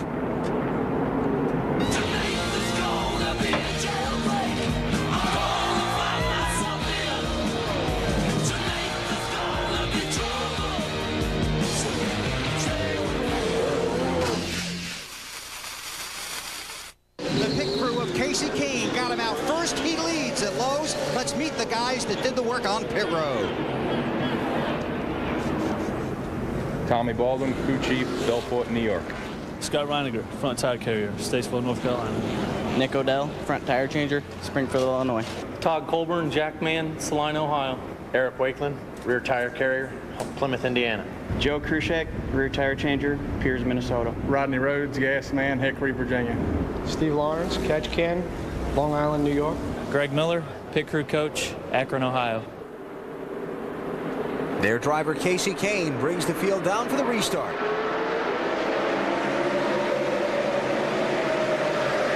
Sure got crowded on a restart, didn't it now? Sure did. Got all those cars a lap down now or more down on the bottom, so got to have your car working good, although you got to have it working good up on the high line, especially on the restart. You can lose a lot of positions. If you're new to NASCAR, when you're a lap down to the race leader, you restart in the inside lane. It gives you an opportunity to try and get that lap back from the leader. But earlier, we didn't have any cars a lap down. No, we got a bunch. While Kasey Kahne tries to pull away from the field, Marty is with, I'm sure, a very disappointed Rusty Wallace. Indeed, Alan. Boy, what a great race car you had. What happened? I just had a great car. It was just a wonderful car. The thing was flying, man. And I just come off of turn 4 and just made a pass in some car and come off turn 4, and I looked up and I seen the guy spinning. Earl yelled, "Go low." I went low, and as soon as I went low, I guess it was Gordon. He hooked, flew across the racetrack, and it was unavoidable. Just I was sure he was going to go up high, start sliding up high. Instead of hooked, he flew across the bottom and killed a good car, man. This is one of the best cars I've had here at Charlotte. Just a crying shame this has happened. I never dreamed this. You hate to have something like this happen when you're this hooked up. A lot of damage to the front of the 2 car. They'll get him back out, but it will not be a fun evening for Rusty Wallace. Oh, here comes Junior. Look at that. Oh, right. Almost in the back of the 12 car. Did he damage it? No, he definitely got in the back of the 12 car, I think. I'm just looking if he damaged his own right front fender there. He may have. So Dale Jr. to second. Man, let's see. Maybe it's clean. He got awfully close. I think if he had hit him hard enough to damage the nose, he surely would have spun the 12 out. So Junior to second and flying. Dale Earnhardt Jr. second, entering the race in the chase for the Nextel Cup. As they run now, he would be the championship leader at the end of the night, but we've got a long way to go. Dave? Well, as you might expect, Junior told told his crew what happened after that, and he did use the word accident. The spotter said the headlight might have a little damage, but actually it looks okay from up on top. I don't think it's going to take him long to be the new leader. Sure doesn't look that way. And the spotters that stand high on the grandstands high above the racetrack have binoculars. They can watch their car coming off the corner and see if there is any damage. Boy, Junior's car's working right on the bottom. He's right on the white line. Good place to be here at Charlotte. Get your car to work like that all day. When the tires get some laps on them, if he can still maintain that fast speed on the bottom. That's when Kasey Kahne made up his time. When the tires got a few laps on him, he moved to the top of the racetrack, just like Junior's doing up in the corner, and away he went. You watch Junior at the wheel here. 1 and 2 is pretty smooth, so you won't see a whole lot of movement in the steering wheel in 1 and 2 other than him turning the wheel. But when he gets down into turn 3, now he's on pretty good tires too, so the car's going to handle a little bit better, but this is where it gets rough down in here. Right through here, the track is so rough and bumpy. Car looks pretty good there, though. Sure does. It's on, like I said, it's on fresher tires, so the car's going to handle that. But don't burn yourself up, because he's been extremely fast, like a half a second faster than the field. Feels like hitting a set of railroad tracks at about 45 going down into turn 3 here. Just listening to the conversation with Junior and his car chief, Tony Uri Jr. That's right, telling him, save your stuff. Don't abuse those tires trying to catch that 9 car because he is really, really fast. You're trying to outrun the rest of the field right now because the 9 car, as fast as he is, might be unbeatable. I said, I asked you if I could get a lap. We'll see what we can work out there. I don't think so. What Junior's right next to his spotter, Jim. Hasn't got anywhere yet. What Dale Jr. is talking about, if you're new to NASCAR, if you lead a lap during the race, any lap at all, you collect 5 bonus points toward the championship. He was kind of hoping for maybe a little courtesy, let me lead a lap from Kasey Kahne, but I don't know. I think he's going to get that. Hey, Matt, Kasey's not going to play that game, is he? BP, they just want the W. He is out front and moving. Now, remember back the first part of the season when this team had so much success, all those second-place finishes, the one constant, the car would start off slow and then just get progressively better and better as the run would wear on. When the summertime hit, they were too good at the beginning of a run. Tommy Baldwin told me that's the one thing that he has worked with Kasey here in the fall, trying to get this car to be better at the end of the run, and they are slowly getting there, as you can tell, Dave. When I talked to the crew about Dale Earnhardt Jr.'s car earlier today, they told me that they felt very good about their race setup. I think I mentioned that earlier. So I asked them what kind of magic wand they waved over. They said, you know what? We spent so much time here working on our race setup. We had 201 miles this weekend of race practice that we did on that 8 car. That's why we're so confident. Bill, what's happening with the 17? Well, they're going around that 12 car. Ryan Newman, Matt Kenseth is, and I can tell you the car's good on the track.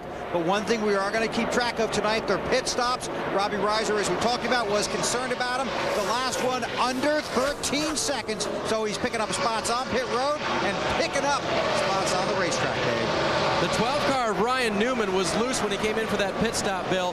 That's why he is going backwards right now. He radioed into his crew on lap 87, still too loose. Alan? All right, so Newman back to 4th. And even though he's in 4th, he's 5 seconds behind leader Kasey Kahne. Now, just to follow up on Jeff Gordon, he is back on track after repairs on pit road. Never went to the garage, Bill. Unfortunately, he's back in 29th place.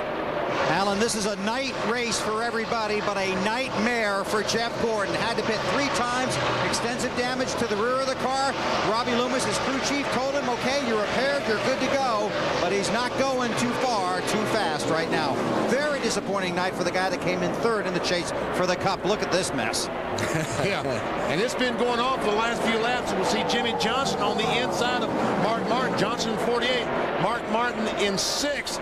Marty, is Mark going forwards or backwards? Mark's trying to go forward, but he's very upset with the 43 car of Jeff Green. He keeps saying, talk to him, talk to him. Doesn't he know that we're racing for a championship? The 48 is as well. Mark's car a little bit loose right now, Bill.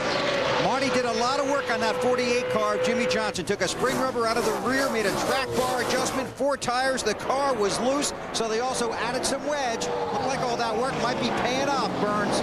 A little adjustment can bring a car to life, and that's what's happened for Michael Waltrip in the 15 car. His car was just a little bit tight, so they made a track bar adjustment and changed 4 tires on that car, and it's pretty quick.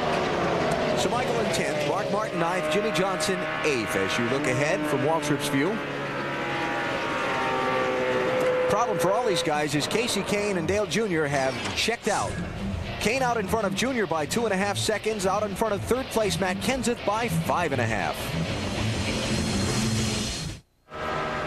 Coca-Cola family of drivers making out fairly well. Elliott Sadler farthest forward of them in 5th place.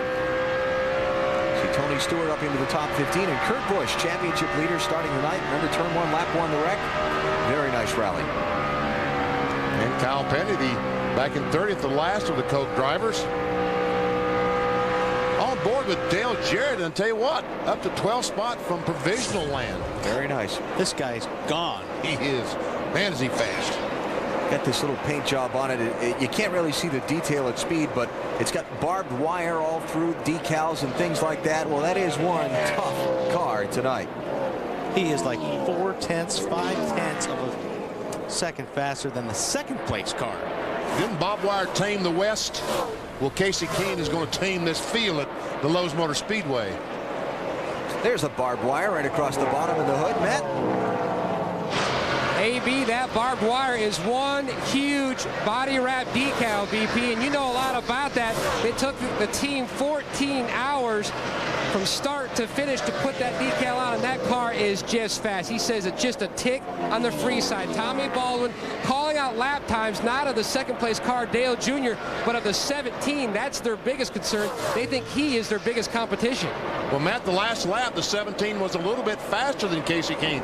And that's the first time I've seen anybody faster tonight. Well, I think he came up on the 77. That probably had a little bit to do with his time being a little slower that time. 17 being Matt Kenseth, defending series champion, who runs in 3rd place now. Here's the interval from Kasey Kahne back to Matt Kenseth. We got time to sing a little song and whistle a little tune. There goes Junior. There you go. There's Kenseth. That is 8.7 seconds, but shrinking, Bill. Matt Kenseth coming in the same car he had at Dover. That's the car that he wrecked on pit road and ended up on those big tires. Well, shop foreman Wayne Gaudette on Monday, when Matt got to the shop in his Mustang, Gaudette went out in the parking lot and taped Gravedigger on the side window of Matt's car. That's after the monster truck. Because of the tires that Matt ended up on at Dover. They've had a big, this is what it looked like at Dover. Matt trying to come to pit road, was going too fast, lost control of the car, and then wound up on those huge monster tires, just like Gravedigger would use. So this car now has the nickname Gravedigger. They fixed it, brought it back, very strong. Robbie Reiser and crew confident of their chances here tonight, thanks to shop foreman Wayne Gaudette. You know, that goes back to what we were talking about earlier, Bill. In all of these races in the chase for the Nextel Cup so far, many of the title contenders have had at least one race where they've had a problem. That obviously was Matt Kenseth's at Dover, and it was huge. Dale Earnhardt Jr., on the other hand, has been very clean through the races so far. Kurt Busch has been very clean through the races so far. And really what we're going to see over these next 5 weeks, getting down to the Miami finale, is who can avoid problems, get top 10 finishes, and who's in position to race for the title in that final race. Well, so far, Junior and Kurt Busch have had no problems whatsoever, but his only issue is language and victory. Yeah. That was his only issue. Very nice. 25 points it cost you in Talladega. But you're right, Alan. I mean, those guys are going to start thinking about that, and they're going to start thinking, you know, all I got to do is get through this thing clean. You know, and as these races wind down, I think you've nailed it. These guys just know they got to keep their nose clean, and they're going to be tough to beat that way. 4 races in this championship chase so far. Earnhardt Jr.'s finishes 3rd, 9th, 1st, 9th. As they run on the track right now, he's the new leader in the championship. And Kurt Busch has averaged about a 4th place finish. And he has just been fantastic. Yeah, 1st, 5th, 5th, and 6th for Kurt in the 4 races.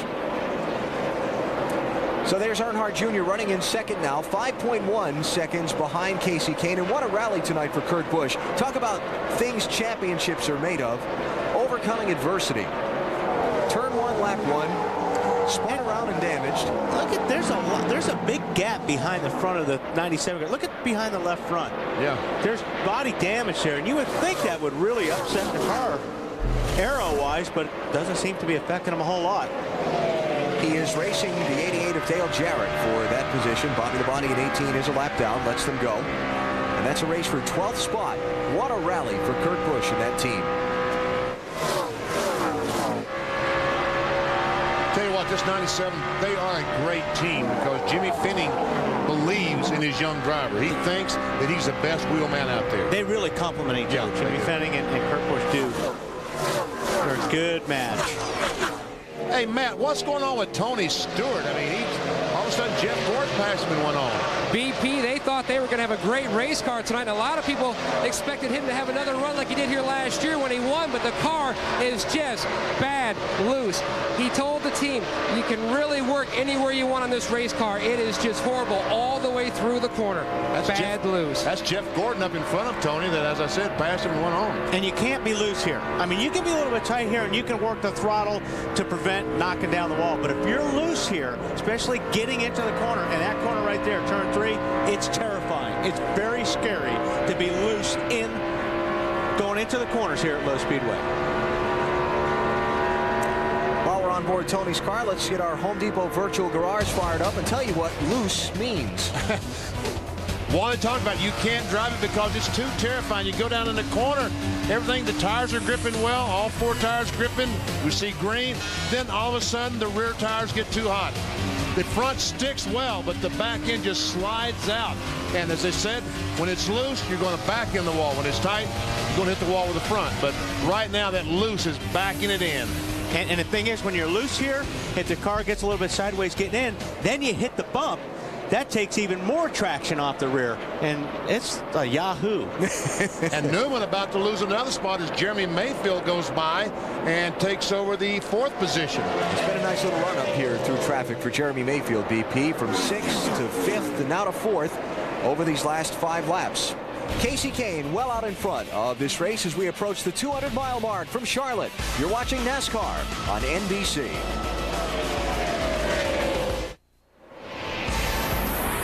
NBC's coverage of NASCAR Nextel Cup racing from Lowe's Motor Speedway is brought to you by Chevy, the winningest name in racing, an American revolution.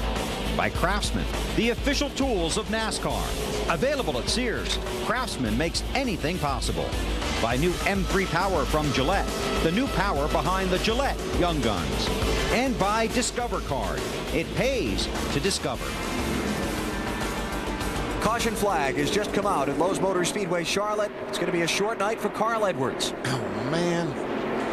Dave Blaney started the car. Edwards got in under an early caution, and now he is off the pace.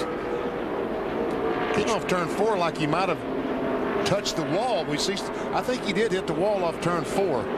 I see the right front tire's flat. Well, that'll be a problem, won't it? Yeah, and he didn't hit the wall, so great job. All of a sudden he slows dramatically because he feels that tire going flat. Oh, wow. It blew right there. Yeah.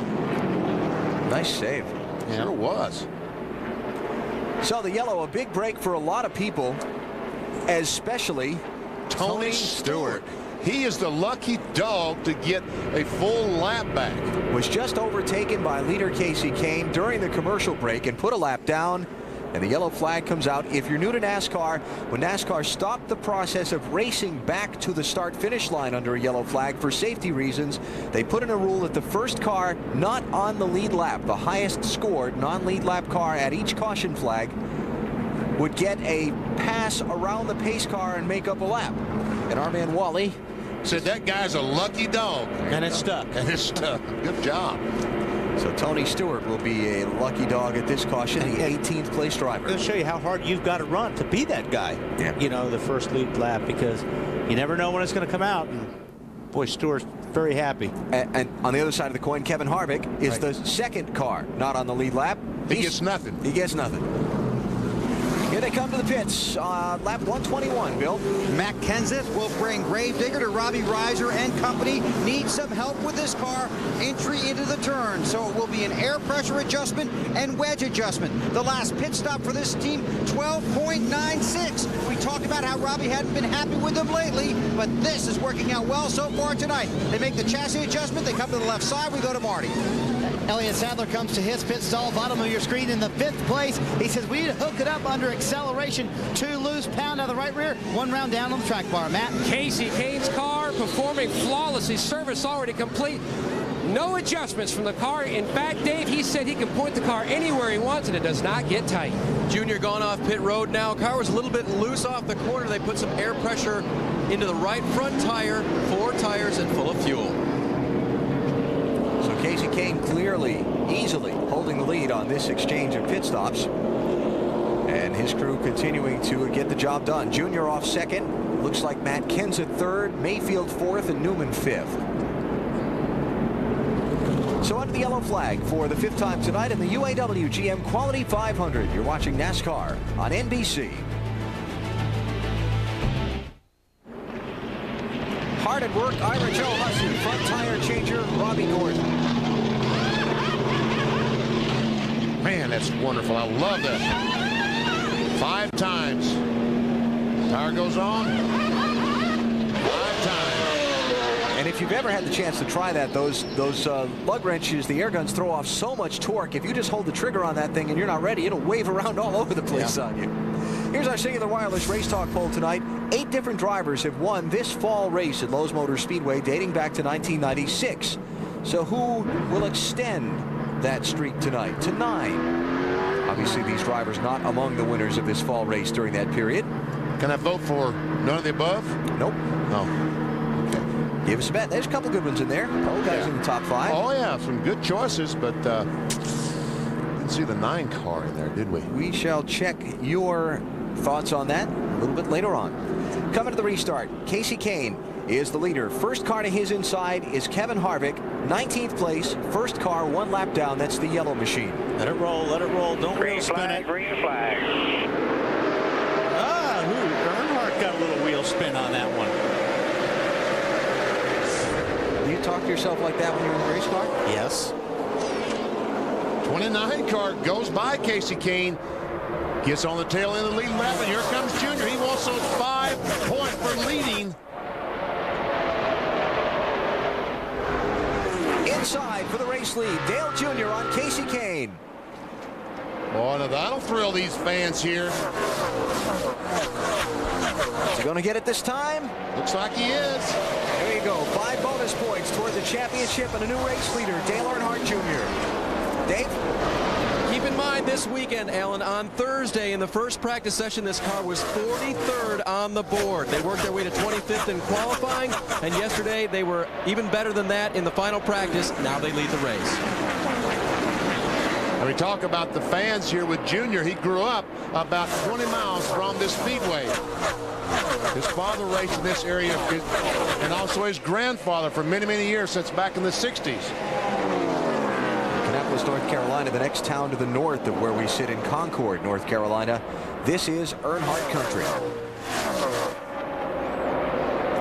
So now Kevin Harvick on the end of the lead lap, a mile and a half behind the leader Dale Earnhardt Jr., hoping for a caution and to be in front of the leader, so then he'd be back on the lead lap. The pace car under race procedure comes we got a caution. Leader.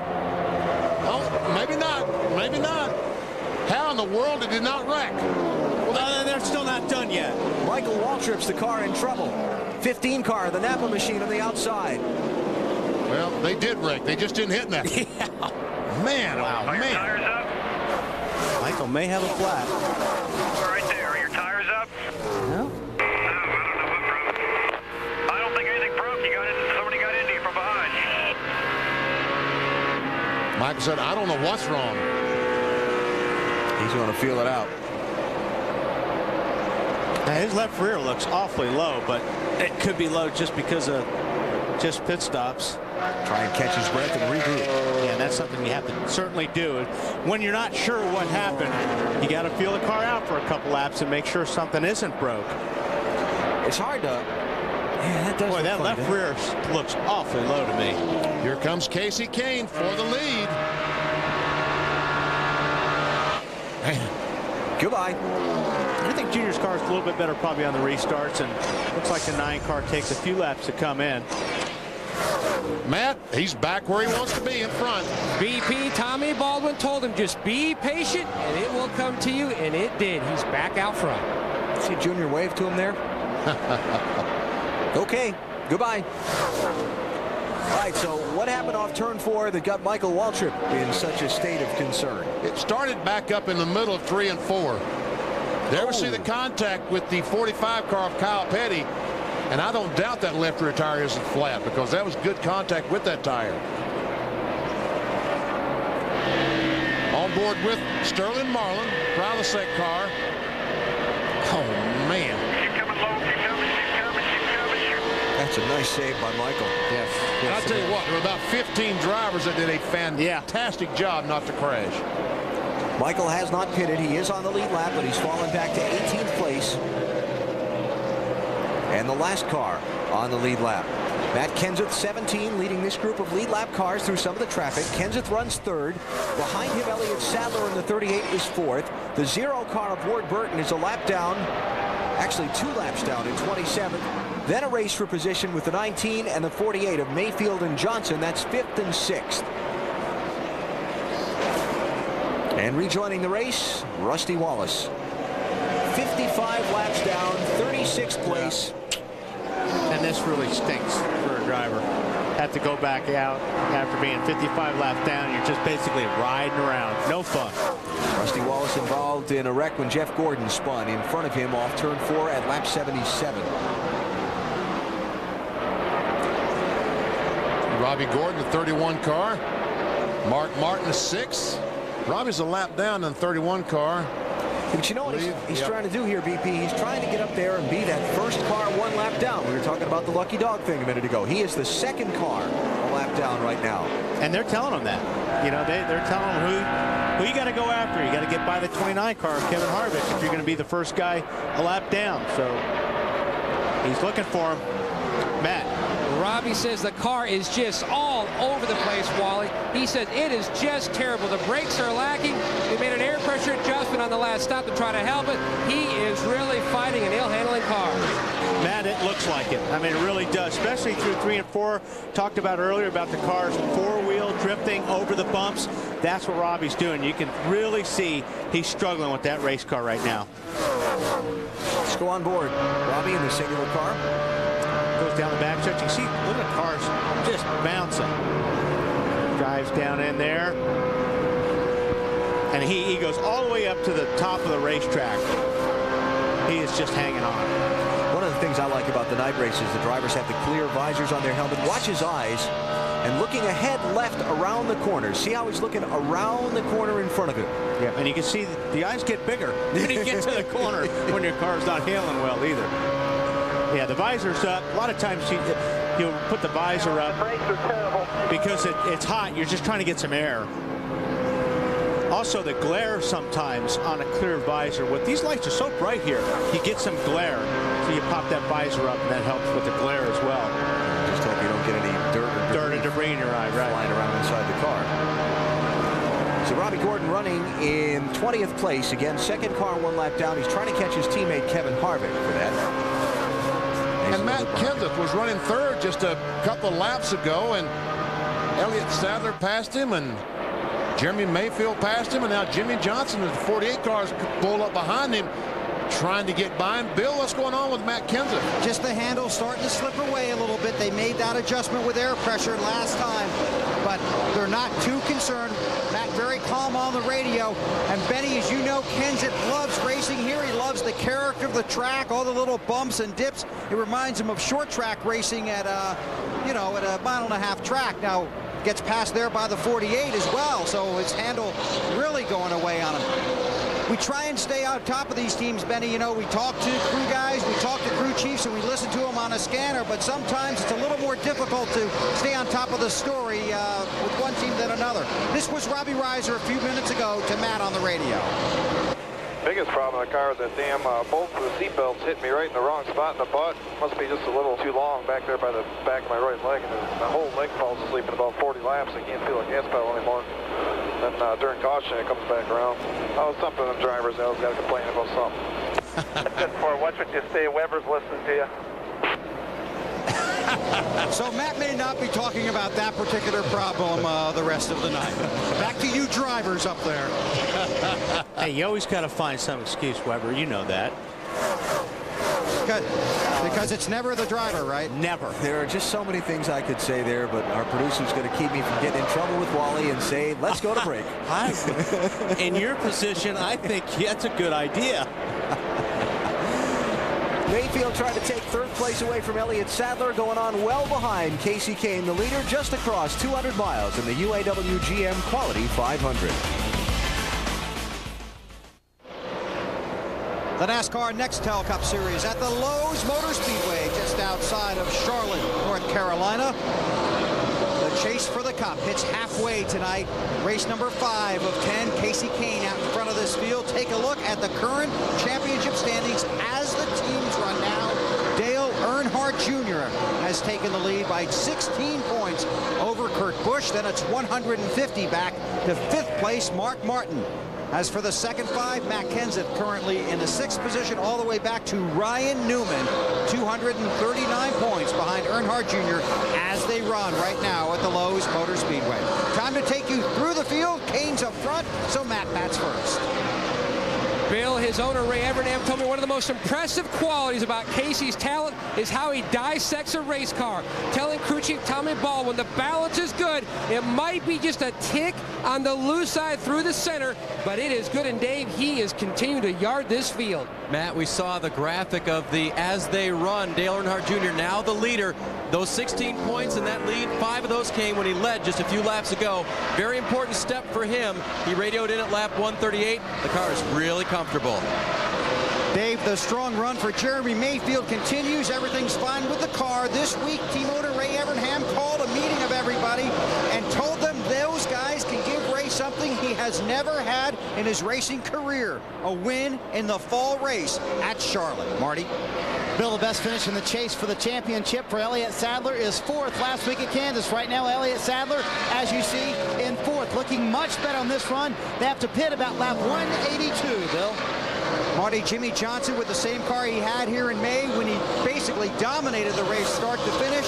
Not that case tonight, though. Jimmie says he has to use the brake to help make the car turn. As for the 17 of Matt Kenseth, we saw it was going backwards instead of forwards. That's because the car right now just way too loose. Marty. Bill, 3 of Mark Martin's 4 Charlotte wins have come in this race, and the car very good. He said, we're really good on long runs. We need to be better on the shorter run. In the 7th position right now, the car very happy Mark is. Joe Nemechek, they've made no adjustments on the last 2 stops. He's a little bit tight in the middle of the corner. Talk about a team with momentum. 3 top 10s in the last 4 races, Bill. Marty, Dale Jarrett, a 3-time winner at this track, and this is becoming a very typical Dale Jarrett race.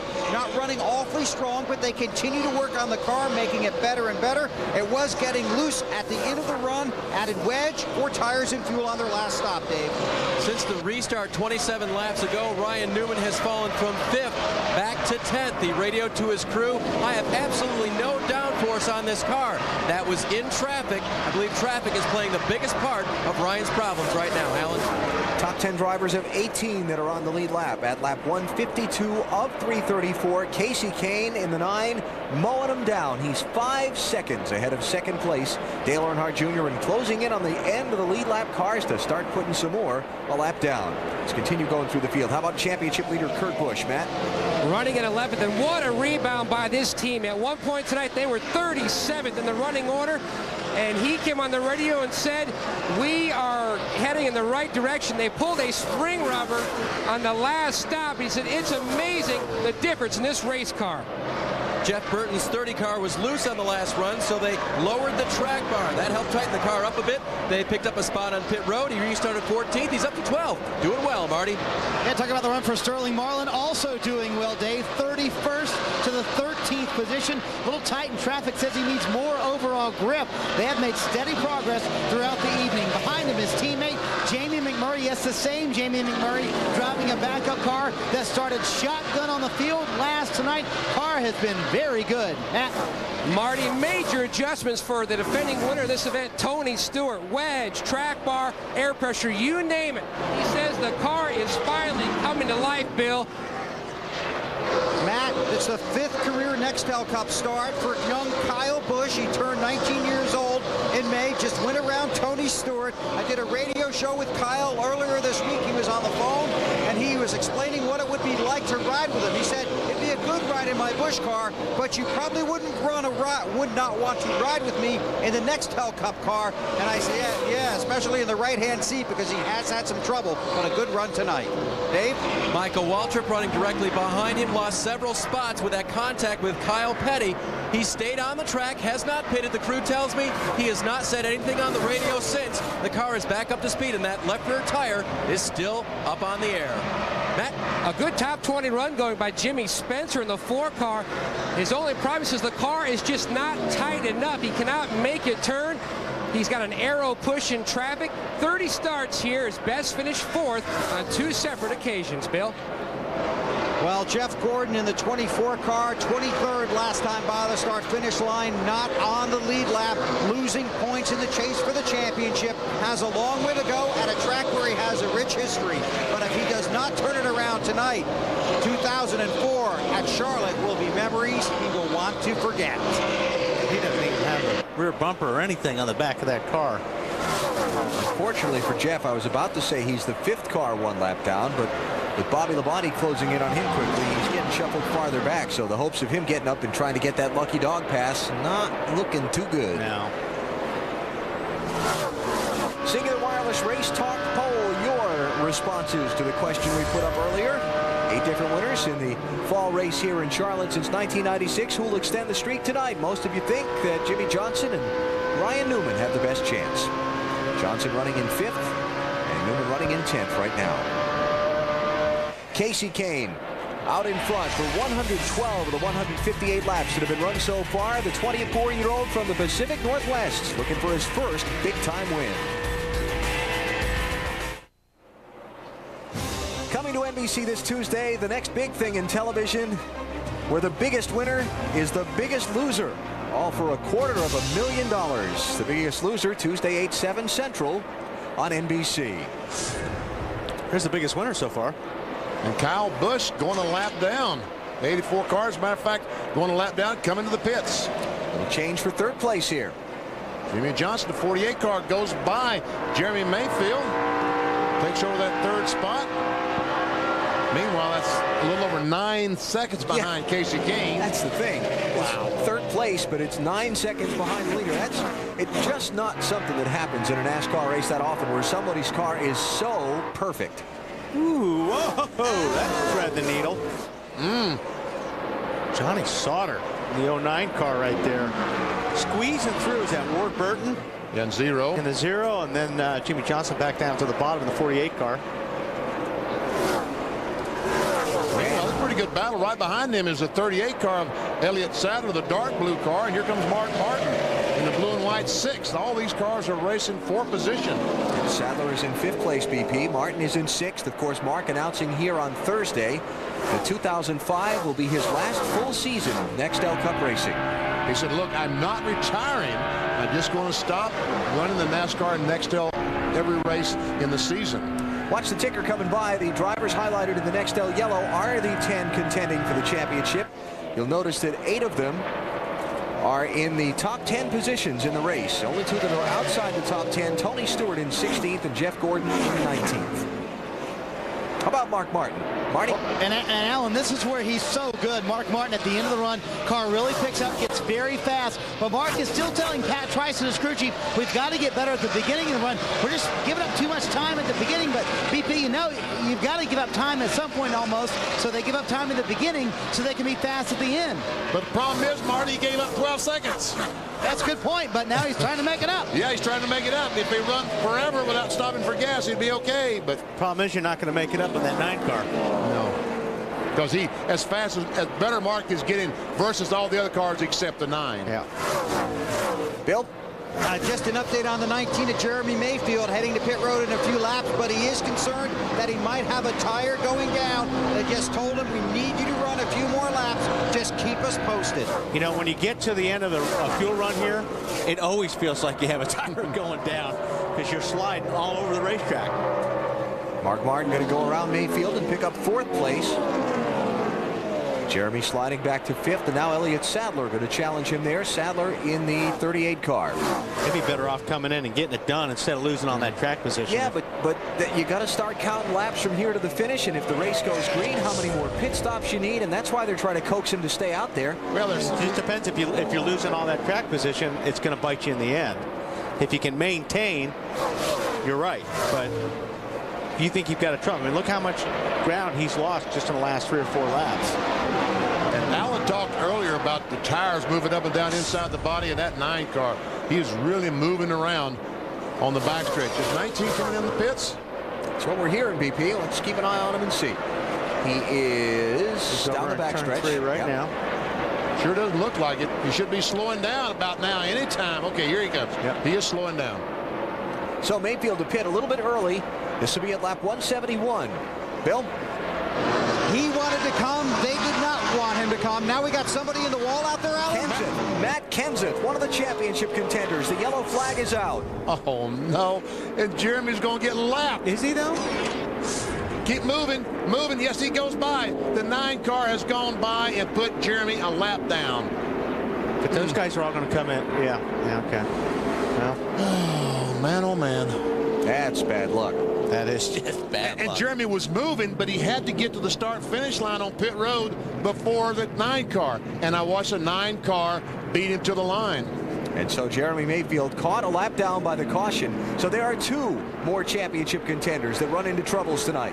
And that's why they should have stayed out one more lap, right? The crew was begging, stay out. I can't stay out. Just one more lap, you'd have been okay. But you know, I mean, oh, you don't know. Yeah, that's just a roll of the dice. This is bad luck, like you said. Matt Kenseth drove through pit road and went back out onto the racetrack.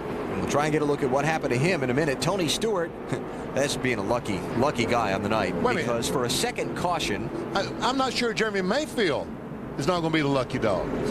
He should be. I'm not. We'll have to wait and see what they say about that. But okay, NASCAR said that 20 is a lucky dog, but I thought that Jeremy would be the first car lap there. But anyway, that's their decision. All right, so pit stops here. Okay, there's a green. Yep, here they come. Yeah, pit road's open. All right, Bill. Jimmie Johnson will be one of the first to reach his stall. Again, he has that first stall right after they come off of turn 4. The car is tight. At least it's consistently tight, Jimmy said, because before he was loose in 1 and 2, tight in 3 and 4. Chassis adjustment, 4 tires. He's got Dale Jarrett in front of him. He'll weave around that way to get out. Matt.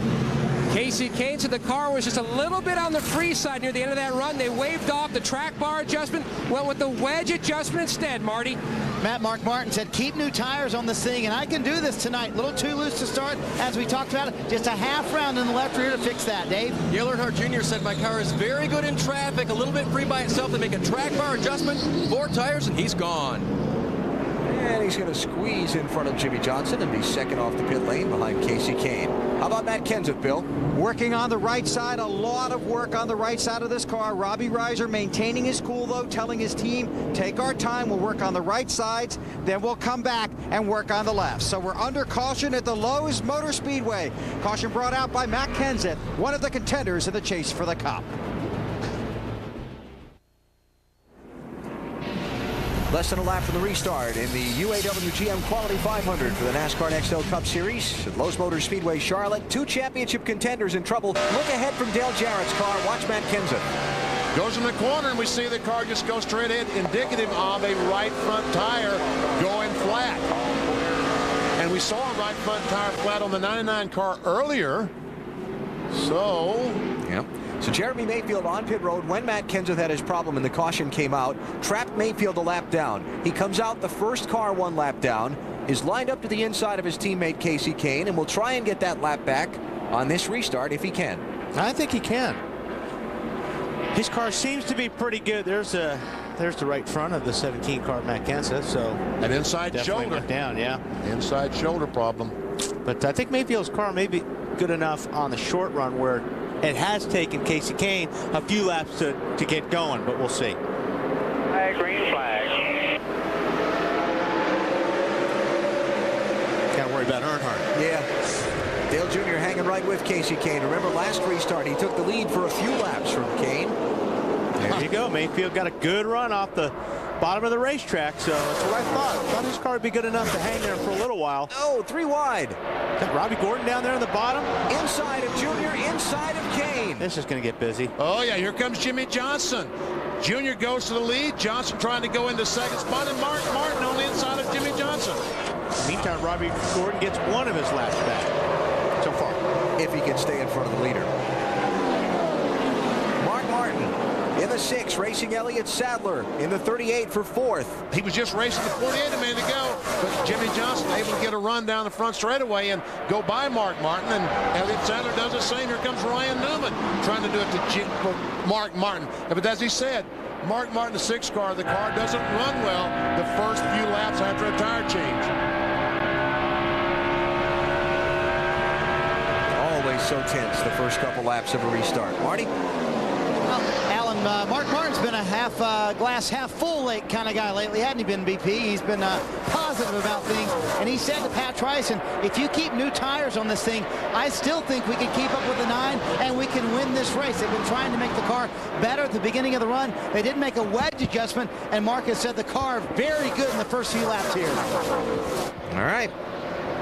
See how he makes out. Mark Martin 5th. Ryan Newman dogging in from behind, trying to find a way to pick up a spot.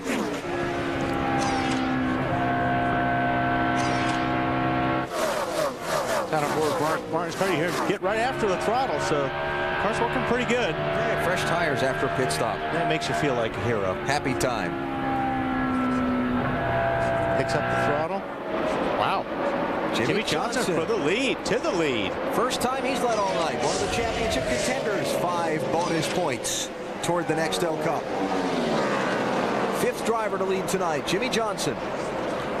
But there's Kasey Kahne up on the high side, working by Robbie Gordon again in the silver car. So usually it takes a few laps for Kasey Kahne's car to come in. But boy, when it does, it goes. So Kahne in 3rd place now. And working the outside of the lap car of Robbie Gordon. It's Elliott Sadler behind him, 38, racing for that position. Wow, this is going to be interesting watching Kasey Kahne try to get back by these guys, huh? I think he'll make it look easy. He probably will. But at least he's got 2 or 3 cars. Yeah, get some fun out there. Yeah. Always a lot more fun when you're passing and racing guys and out there by yourself. How quickly he moved away from this race. Yes, I don't know. Never really had a good car like that before. You think I think it'd be fun. I'm not sure. I don't know. I think it'd be boring, but.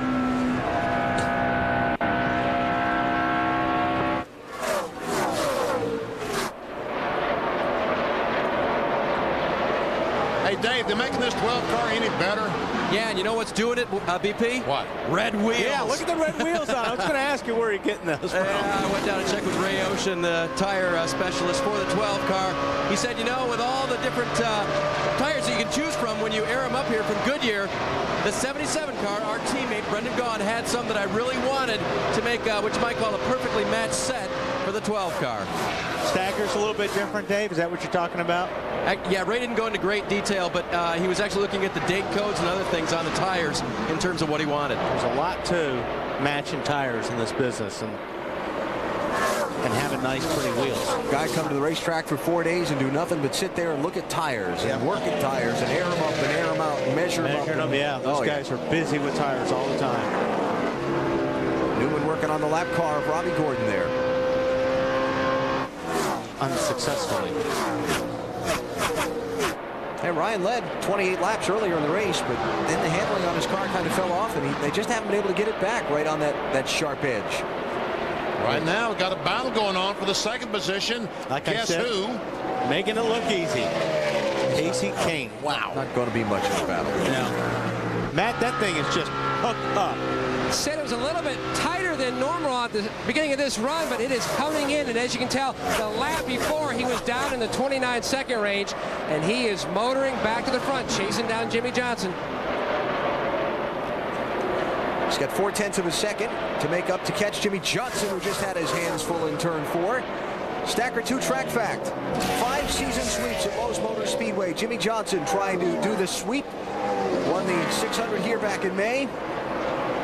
Trying to join Fred Lorenzen, Bobby Allison, David Pearson, Richard Petty, and Dale Earnhardt. And sweeping races at this racetrack in a season. Bill, he's got an uphill task trying to beat this 9 car tonight. Yeah, but right now he's doing okay. And you know, no, Bill. No, watch that. I said right now. Oh, see, okay. now he's not doing okay. Okay. He's holding him up, though, BP. That's what it's all about. Changed a lot of things on that 48 car this morning, trying to make it good. But that 9 car, man, that is a... Hey, Benny? Yes? It hurts me to say this, but you were right. Man. Don't forget about that 19 car that got his lap back and is way out there. And Wally, it was the right front on the 19, and it was the inside shoulder, just like it looked like on Matt's car. If Mayfield had stayed out there, I believe he might have ended up in the wall. Yeah, that's you know, normally when you're losing that much ground, you think you got something wrong. That's a driver call too. You got to decide whether it's bad enough you think something's wrong. You need to come in because the crew wants you to stay out, but normally your tail's telling you something different. So that's something that we've got to watch for, Bill. These cars ran about 50 laps on the green flag, and 2 right front tires had a problem at almost the same time. Yeah, and this track normally tightens up at night, right? That's right. So how's that going to affect that? Well, yeah, I mean, there's more grip, and yes, the track will get tighter, but you're abusing the right front tire when you're pushing anyway. And if you just, these guys are all adjusting, trying to make the cars looser, but some of them aren't keeping up with the adjustments. And as the track gets cooler and gets more grip, you just kill the right front tire. And the other thing they have to do is they have to learn from what the other guys have already experienced so far tonight. That's right. They're all talking about those 2 tires that have blown. So they may be coming in a little bit earlier next time. Hey, look at this. Kurt Busch back up front. He has moved up to 7th in the race and has edged back in front of Dale Earnhardt Jr. in the chase for the Nextel Cup. Even though Junior is running in the 3rd position. Of the top 7 drivers in the race at the moment, 6 of them are championship contenders. And they're championship contenders for that reason. Because they're normally up front. Yeah. What a rally for Kurt Busch as we check the gap from the leader Kasey Kahne back to the 97 car. Involved in a crash, turn 1, lap 1. Went all the way to the back of the field, Matt. They're up into the top 10. Worst finish in the chase 6. Now he's telling his crew chief Jimmy Finning the car just won't do anything. It is beyond tight, especially when I get in the throttle. It's pushing on the straightaways as well. He's just not happy with the way this race car is pushing on the straightaways. That's really pushing. And again, that right front sliding across the racetrack really complicates the problem with that right front tire. And where he's running right now, the 31 car, Robbie Gordon, is just really destroying the air for 97 car Kurt Busch. So the car's even worse right now as Dale Jarrett works on the back of the 97 car. Because Kurt just can't turn underneath the 31. He can't get the car to turn, and it's just aero tight around other cars, just makes it 10 times worse. And I'm so impressed with this drive for Dale Jarrett tonight. He started this race on a provisional. He wasn't fast enough to qualify on his time trial speed. He started 39th. And with all the guys that Kasey Kahne had put a lap down and trapped behind in this race, Dale Jarrett is up to 8th and he's not in danger of being put a lap down. Jarrett always seems to be one of those guys that just sneaks up on you in a place like this, isn't it, Bill? I mean, he always just quietly marches to the front, and at the end of the race, he's there. You took the words right out of my mouth. That's all I was going to say. Like we talked about earlier, this is a Dale Jarrett kind of race. When the car's not that good, he can work on it. He can help you with it, especially here. Runs good at this track. He and Mike Ford, a good relationship. Again, working very hard, even though they're not in the chase. They want that 11th spot. Jarrett trying to pick up another one. Jarrett 82 points behind 11th place, and if you're new to NASCAR, the first finishing driver outside of the 10 that are racing for the championship going to end up with nearly $1 million at the award ceremony in New York in early December. Kasey Kahne, the youngster from the Pacific Northwest, in search of his first NASCAR Nextel Cup Series win. We're coming up on 300 miles tonight.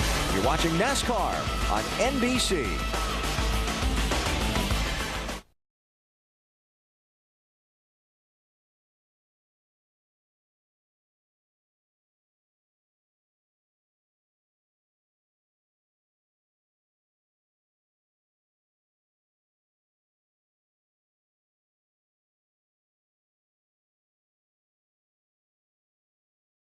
Carolina for the NASCAR Nextel Cup Series. The chase for the championship down to its final 6 races. The man who's been doing most of the rocking and rolling tonight, young Kasey Kahne, driving for Ray Evernham, trying to pick up his first series win. He's out in front by almost 3 seconds over Jimmie Johnson.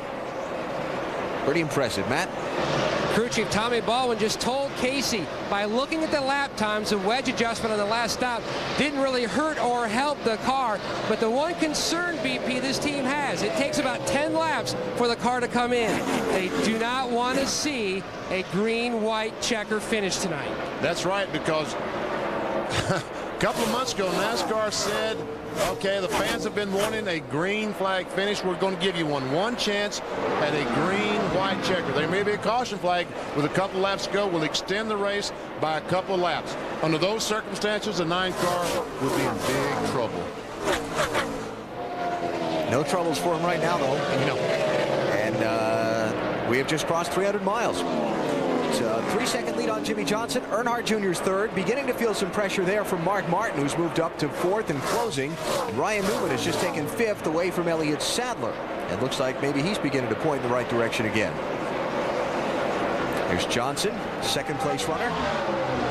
Jimmie Johnson won the 600-mile race, the Coca-Cola 600 back here Memorial Weekend. He led 500 miles. Of the 600. He's had the night back in May that kind of Kasey Kahne is having tonight, huh? Indeed, yeah. Still running really pretty fast in that 48 car. That lap there was the fastest lap. Yeah, he was faster than Kasey Kahne. Kasey might have been in a traffic situation, but nevertheless, he was faster. Jimmie Johnson 9th in the championship coming into tonight's race. There's Dale Earnhardt Jr. 2nd in the championship entering the night. He's running 3rd, and he's 5 seconds behind the leader, Dave. Dale Earnhardt Jr. radioed just after he got passed by Kasey Kahne that was a little too tight off the corner. Then on lap 200, they had a conversation about it. And Tony Eury Jr. on his crew said, all right, we'll put it back. He was referring to the track bar adjustment to tighten the car up. It was just a little bit too much. And Tony said, I just wanted to try that. All right, there's your 3rd place runner, Jr. And beginning to close on him, the wily veteran, Mark Martin. Watch out for this guy. He knows how to run this racetrack in the fall, doesn't he? Yes, he does. Marty, what are they saying? During each run, BP, it kind of runs through cycles, starts a little bit loose, and then it's really fast, and it gets a little too tight towards the end of the run. Mark's in that section where it's really fast right now. He is catching Dale Jr., and he should catch him about the time they have to come down pit road to pit. Dave? Marty, on the last pit stop, Ryan Newman's crew made a track bar, wedge, and air pressure adjustment to try to fix his really loose race car. Ryan radioed back on lap 187. Guys, it's a lot better. That's something you like to hear. Marty? Dave, Elliott Sadler trying to track down Ryan Newman. Problem is he's going the wrong way. Came on the radio, told the crew this is the worst set of tires we've had all night long. Car extremely loose now for Elliott, but as you see, he's run very well tonight, very consistent, currently in the 6th position. So that's Elliott in 6th place, and then to 7th, there's Kurt Busch. Championship leader coming into the night, who has overcome some difficulties in the early part of this race.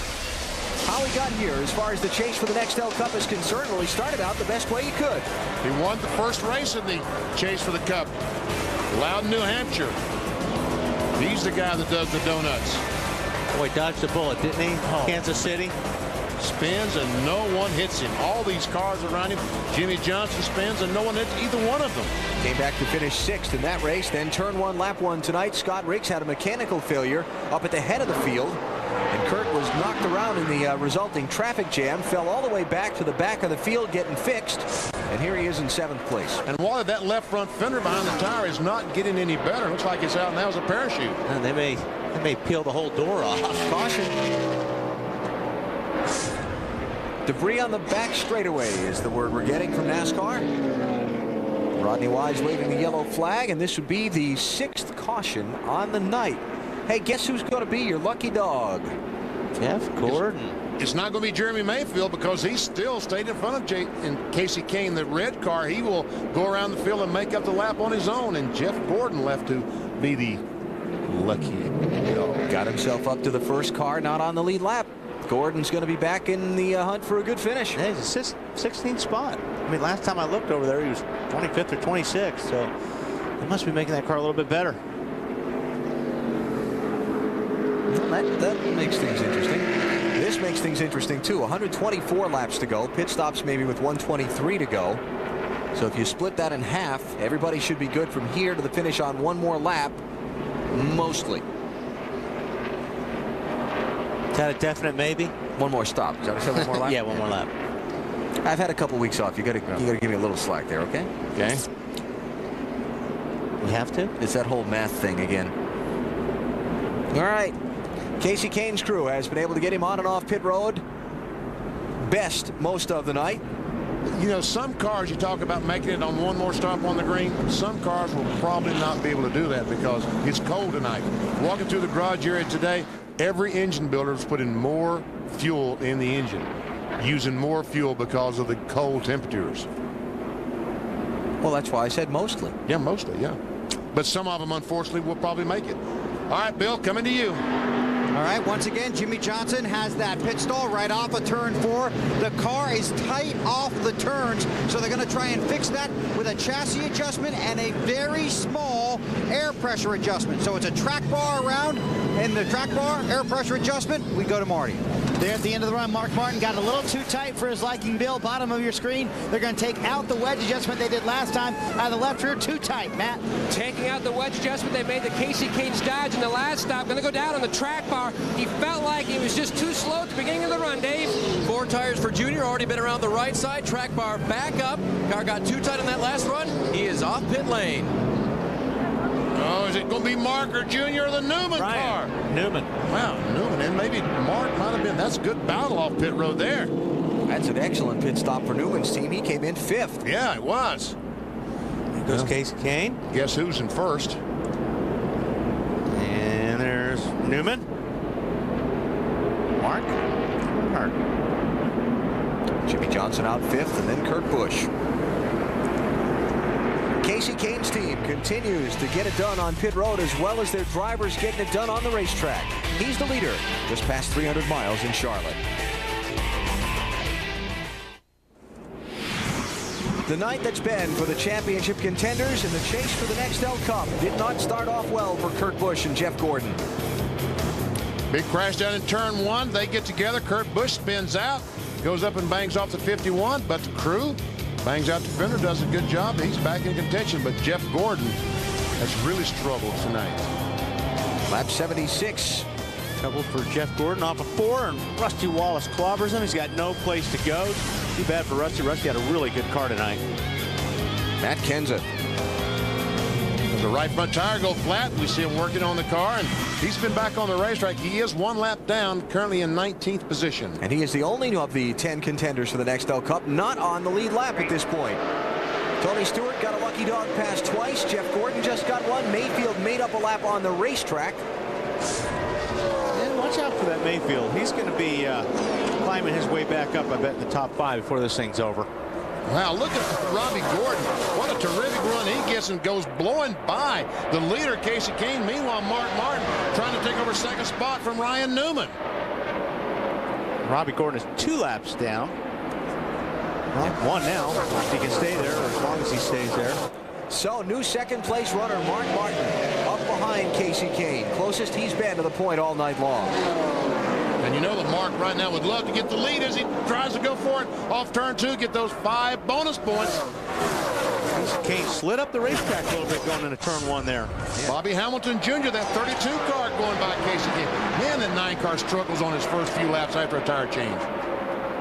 Here's Jr. trying to take over 3rd.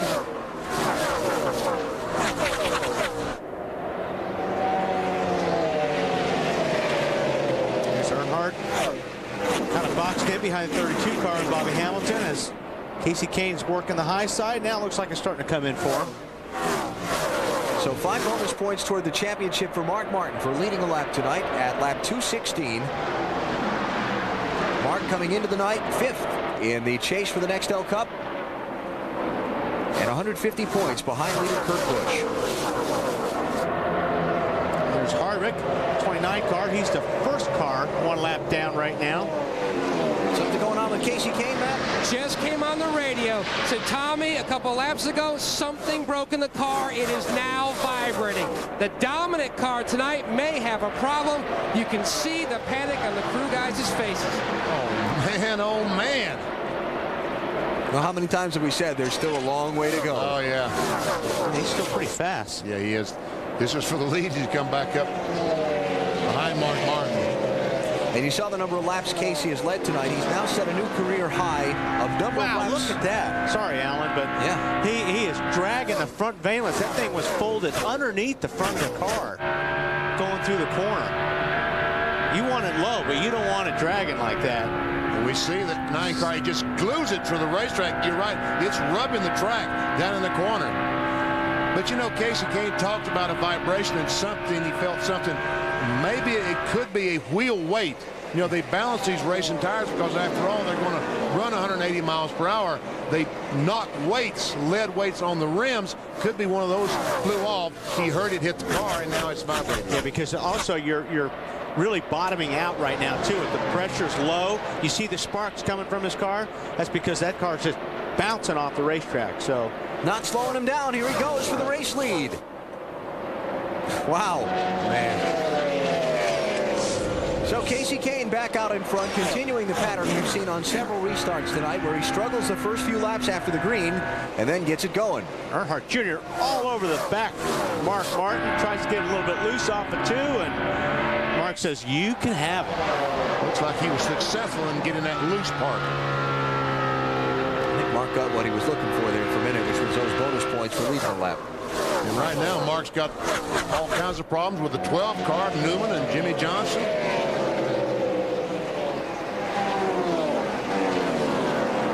Mark Martin, 4-time winner here at this racetrack. And to come into the night 5th in the championship standings. I think I said that a second ago. Tell you what, you know, you take Kasey Kahne out of the mix, and that 9 car and the rest of these cars are really equal to anybody's race for second. Yeah, but you know, how many times does the fastest car not win the race? Quite often in this game. Yep. Unfortunately. And you know, if you're new to NASCAR, that sounds weird, but it's like the planets have. Oh, trouble! Who's smoking? Kevin Harvick did not hit anything. Caution is out. I've got one spinning behind him. Is that Kenseth? 2 or 3 spinning. That Kenseth it is. And there's another car up against the wall between 1 and 2. Oh, Carl Edwards. He's just having a rotten night. Looks like there was some oil on the racetrack, and maybe Carl got into it. He's probably going to wish he hadn't come back here to get into this race car tonight. It's not been good. Second set of troubles he's had after top 10 finish in the Craftsman truck race in Fort Worth earlier today. He showed up here, and it's not working out. And Harvick takes the 29 car directly to the garage because he realizes the engine is history.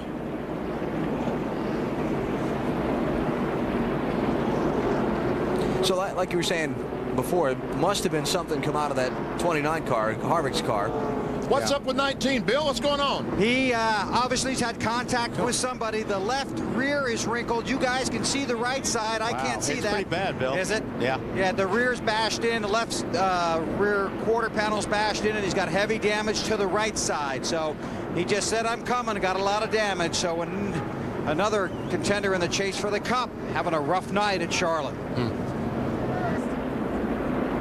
Well, that's his second problem on the night. Oh, he killed the engine. He's got more problems than just that. Yeah. That car's not going to be fun to drive. Look at that right rear. But another car that's going to have to go out and ride around and get the best he can. Leaders pit stops, Bill. Jimmie Johnson in. Again, a chassis adjustment. This car just continues to get tighter and tighter as they go along. So it's a chassis adjustment, 4 tires, and again, they will top it off with fuel, Dave. Dale Earnhardt Jr. in now. He said, free it up a bit, guys. They will go to a wedge adjustment. That's the top hole on the rear window. 4 tire change for Jr. Hitches sparks well. It was just a little bit too tight for him. He decided now was the time to pit, and he's off. Man, what a great pit stop with those guys. I'll tell you who did not pit was Kasey Kahne. He stayed on track. All right, what happened? There's the 29 going down in a turn 1, and you'll see he loses the engine right there. And Kurt Busch, the 97 car, right behind him. You see the oil dropping on the racetrack. Man. So that's what started it, and here's how the rest of them got involved. Oh, the 19 he just drove right in the oil. He was on the high side of the racetrack. There's nothing you can do. There's 17, Matt Kenseth. And there's nothing you can do as a driver. When you're going to a corner that fast and you hit oil, you are going for the ride. Remember Kasey Kahne with, what, 15 laps to go at Dover, leading the race, went down in turn 3, hit some oil, and did the same thing, only hit the wall a lot harder. And the 17 car also crashed. Matt. BP, they are still trying to figure out what is wrong with Kasey Kahne's Dodge. Tommy Baldwin told him, now, put the car in neutral. Does it still vibrate? He says, yes, still vibrates. Told him to shut the motor off. Shut it off. He said, no, it's not vibrating. He went to restart it. It would not turn over. He had to bump start it. They're trying to figure out if indeed it's the motor, the transmission. A lot of conversation going on between crew chief Tommy Baldwin and Kasey Kahne. Matt, why did they choose not to pit? They can make it on one more stop, and they feel like their car's going to be okay with these tires? That was what they were talking about, BP. They were going to be good to go at this point on one more stop. The bigger concern, though, if this race car will last, they are not sure. Kasey, in fact, said maybe we should just pit anyway and just take a look at it. But they are still talking about the car that is leading the race may have a possible problem that could keep it out of victory lane. 5 drivers did not pit under the caution flag. A couple of championship contenders find trouble. We'll get back to it in just a minute. You're watching NASCAR on NBC. Our Wrangler 5-star finishes tonight. Kasey Kahne's close brushes with victory this season. That's close. That was really close. Lost out to Matt Kenseth by inches. Texas. Elliott Sadler, the 38 car, beats him by half a car length. And then Michigan. He's catching Ryan Newman and catching him and catching him. And in turn 4, the caution comes out for a crash behind him, and his chance to try and overtake him at the finish line is over. 5 second-place finishes for Kasey Kahne this year. For more on Wrangler 5-star finishes, go to NASCAR.com. He's led 167 of 227 laps tonight, has Kasey Kahne, but right now a little concern in his team's pit. Because all of a sudden there's a vibration in the car, and usually vibrations manifest themselves in something breaking, don't they, Matt?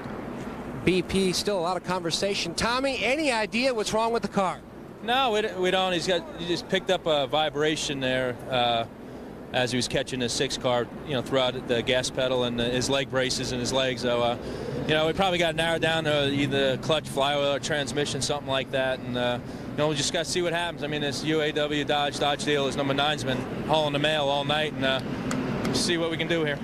In fact, his cousin Cole, who's also a spotter, has relayed the message to both the 12 and the 6 cars that they may have a problem on the start, possible transmission or something along those lines. Kasey is concerned, Marty. Kevin Harvick's walked from his trailer, Matt, and did you have any indication the engine was letting go, Kevin? No, it just let go at the end of the straightaway. Kind of sucks for the GM Goodwin Chevrolet. We got ourselves in position to get our lap back there, and Todd made some good adjustments on the car and able to get it back running, but we've been struggling with our motors all year and didn't run tonight, and it blew up, so par for the course, I guess. There you go. In the second straight week also for an engine failure for the 2019. I think I know what's wrong with the 9 car. What's that? Some of the crew has been complaining to me that the flywheels, the cars are so soft, sprung so softly, the cars sink so much the flywheels are hitting the racetrack. And that's a flex plate that's about 15 inches across in circumference, and it goes down and hits the racetrack. It's knocked a tooth off of it. That's how you start the car, is with the flex plate. It's knocked a tooth off that flywheel when it hit the racetrack. Well, we talked about it earlier. He was one of the cars that was hitting the racetrack very hard, especially after the restart. So very possible. Professor Parsons, thank you, sir. Well, a guy told me, he said, if our car ever stalls on pit road, we'll never be able to start it because we won't have any teeth left on the flex plate. A lot of oil dry put down around this racetrack, still cleaning it up. Kasey Kahne, the leader. Ira Joe Hussey going to work on Robbie Gordon's car. Man, he's changed a lot of tires tonight, hasn't he? We'll come back for the restart in a minute. You're watching NASCAR on NBC.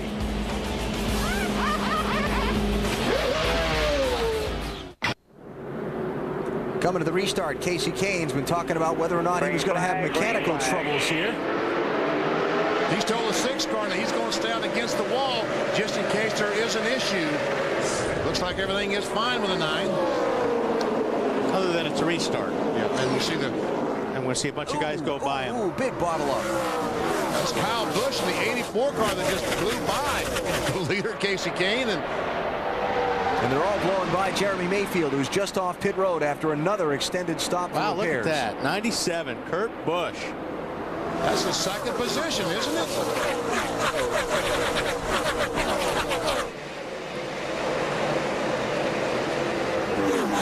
He is in second. What a comeback. Man, oh man. Kasey Kahne leads. Kurt Busch second. Mark Martin third. Ryan Newman fourth. Michael Waltrip fifth. Then Elliott Sadler, Dale Earnhardt Jr., Jeff Burton, Jimmie Johnson, Sterling Marlin, and would you believe Jeff Jr.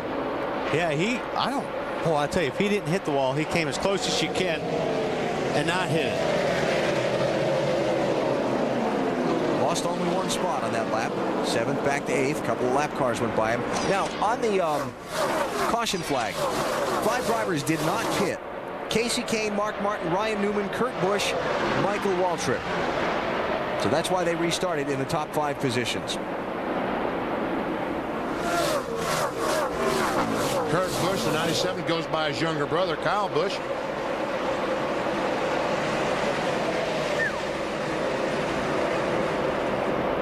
Looking for Dale Jr. Oh, man. He almost ran in the back of the 38. I think he slammed on the brakes to avoid that. Yeah, there he goes down underneath them. That's exactly what happened. He got on the brakes. The car got a little bit loose when he hit the brakes, and he saved it. Bill.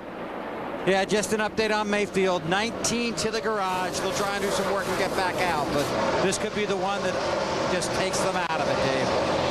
Dale Earnhardt Jr. radioed his crew, didn't blame anybody, just said, boys, I about wrecked, obviously. Yes, he did. I'll agree with that. You know, Jeff Burton, that white car right in front of Junior, is in the 7th position. Good run. Great night. Started back in 35th place, Dave. Sat up in the hauler and talked to Jeff Burton this afternoon about his run here. He said the worst thing for us today is our starting position. Someone always gets a great run at the beginning and puts everybody laps down. They started 35th. They moved up quickly. They've moved their way into the top 10 now, and Jeff can race with these guys. Now, what about the 9 car, the race leader, Kasey Kahne? Matt, any more updates on the vibration? Kasey just keyed the mic and said the car is perfect. Tommy Baldwin said 0.2 of a lap faster than anybody else. I'd say it's perfect. Nothing more about the vibration. Good. Yeah, he's hooked up, but like we talked about earlier, he better pray it's not a green-white checkered. Because he has his hands full for the first couple really laps. does. It takes about 3-4 laps before that car feels good to him. And then you see he just moves away from the pack. 2.5 over 2nd place Kurt Busch. And about to put Robbie Gordon. Oh, look out. Okay, maybe not. A 2nd lap down. Man. Okay. So that's 2 laps down. Robbie put up a valiant effort. Yes, he did. But tonight, there's a faster car in the house. We had a lot of guys who started way in the back of the pack who've got themselves up into the top 10. We check our lows, improvers, and snoozers, and you will see a lot of gaining of ground over the course of this race. Get to that in just a second. Guys in the truck are snoozing. I'm not going there. Here's the Lowe's car, Jimmie Johnson, running in 9th place. Lost a little track position by pitting under this caution. Some of the other guys who were behind him before the yellow did not stop. Billy's got to make up some spots here. Yeah, and it might be tough, too. Just talk to Chad Knaus. That car is tight, and they can't seem to fix that problem. They've talked about it on the radio. They've tried different adjustments. But the 48 car Johnson might just be too tight to go back to victory lane tonight. Yeah, they've made a lot of adjustments on that car, according to Bill. Every time they've come in, they've really tried to loosen it up, but they're not gaining on it. The track looks like it's getting cooler and more grip, and they just can't not only keep up, but just get ahead of it.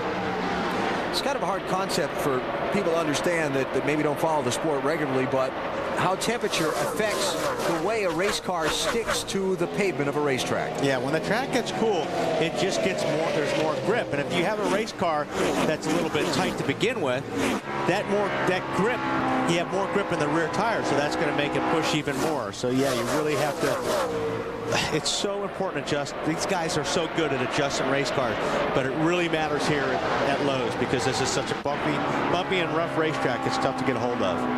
Okay, here we go. Our Lowe's improvers and snoozers. Look at this. Yeah, that doesn't surprise me at all with Dale Jarrett. And Kurt Busch, it says started 21st. Well, after the first lap, he actually started about 40th. Jeff Burton, for that matter. Yeah. I mean, he usually finds his way to the front.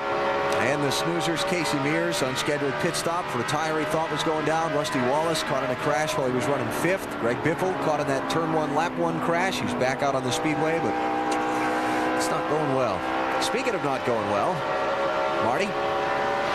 Yeah, Jeremy Mayfield in the garage, Allen in the heavily damaged number 19 car. And how bad is the damage, Jeremy?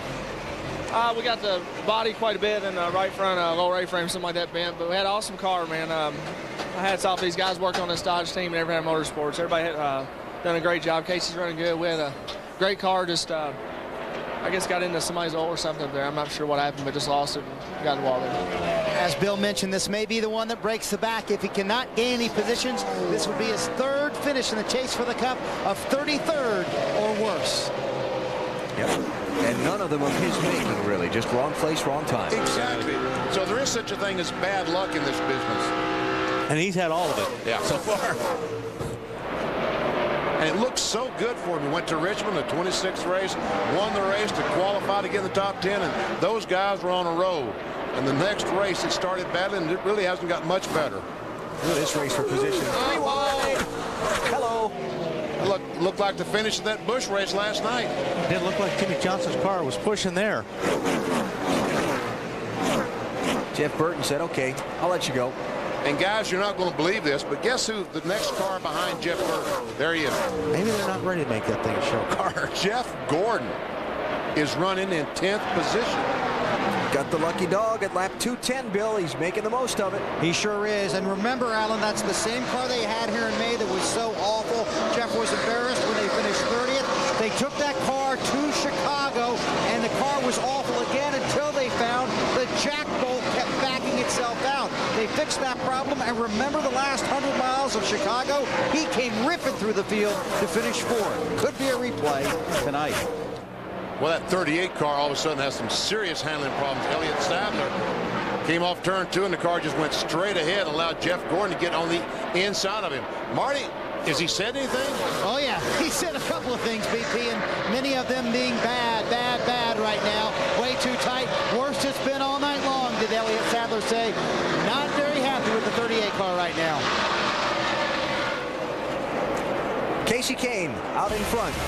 As we approach 400 miles in this race, we'll take you through the field when we come back to Charlotte. You're watching NASCAR on NBC.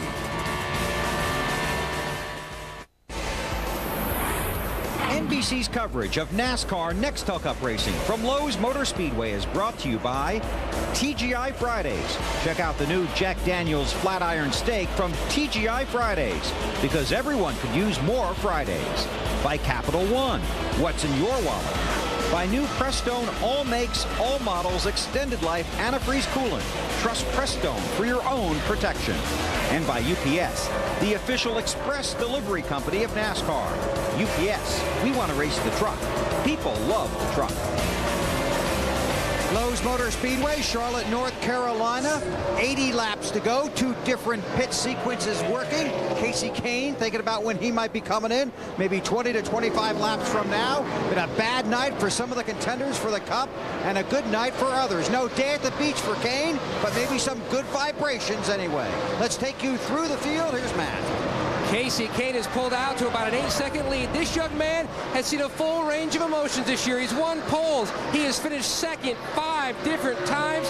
He slipped in oil while leading at Dover, crashed out while leading at Chicago. They have come so close, and they have the dominant car tonight. Maybe tonight's the night, Dave. At the last opportunity to pit, Ryan Newman's team chose not to bring him in. Ryan had radioed to his crew, it's the most drivable it's been all night, and they knew they could also make it on one more stop. Marty? Matt? Dave, championship point leader coming into Lowe's. Kurt Busch.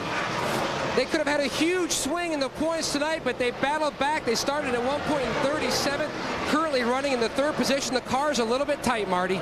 On Thursday, Mark Martin announced the Salute to You Tour, the 2005 final Cup season for Mark Martin. Right now, he's saluting his crew. Car just a little bit tight, about 25 laps away from stops, but picking up speed. Dave? After Dale Earnhardt Jr. nearly crashed, he said the car was still tight. We might be going the wrong way, but he recognized that he was driving it very hard and that he was in traffic, and knowing those 2 things in clean air, he radioed in, the car is coming around. Bill? Jimmie Johnson in the 48 car, 10 career wins. 2 of them have come here, including May of this year and May of last year. But once again, that car may be too tight to get his 11th career win, Dave. Michael Waltrip stayed out on the last pit stop. They had gotten the car a little bit looser finally, so they went back on an adjustment that made the car tighter again. Michael not exactly happy with it, but he is running in the top 10. Bill? Well, Jeff Gordon loves this place. The Lowe's Motor Speedway has worked his way all the way back to the 8th position after having a miserable night earlier. If there is another caution in this race, I got 2 words for you. Jeff Gordon. Dave? 2 words, Jeff Burton. He has lost spots since the restart. Car has gone just a little bit loose on him. They made an adjustment to go back on something they did earlier, and unfortunately, it's gotten the car too loose for Jeff. Bill? Dale Jarrett continues to fight the handling of his car, but he does have himself in the 10th position. Been a strong run for this team. Jarrett trying to get himself another victory. His Hardy. Bill, his teammate behind him, Elliott Sadler. They pitted on lap 224, took 2 tires, and for the 2nd time, 2 tires did not work for the 38 car. They won't try that again tonight. Car way too tight for Sadler right now. Jamie McMurray finally has his race car a little bit tighter. They've been struggling with a loose car all night long. Started at the back in a backup car. Tried the high line for a little while, and the car finally working better for Jamie. Sterling Marlin continuing his nice run. Car really tight on exit. Sterling has 3 top 11 finishes in his last 5 Lowe's Motor Speedway races, doing very well this evening. Joe Nemechek still trying to recover from leaving a left rear lug nut off earlier. He said it's a little harder back here in this traffic than it was when we were up front. Car a little bit loose for Joe. Matt?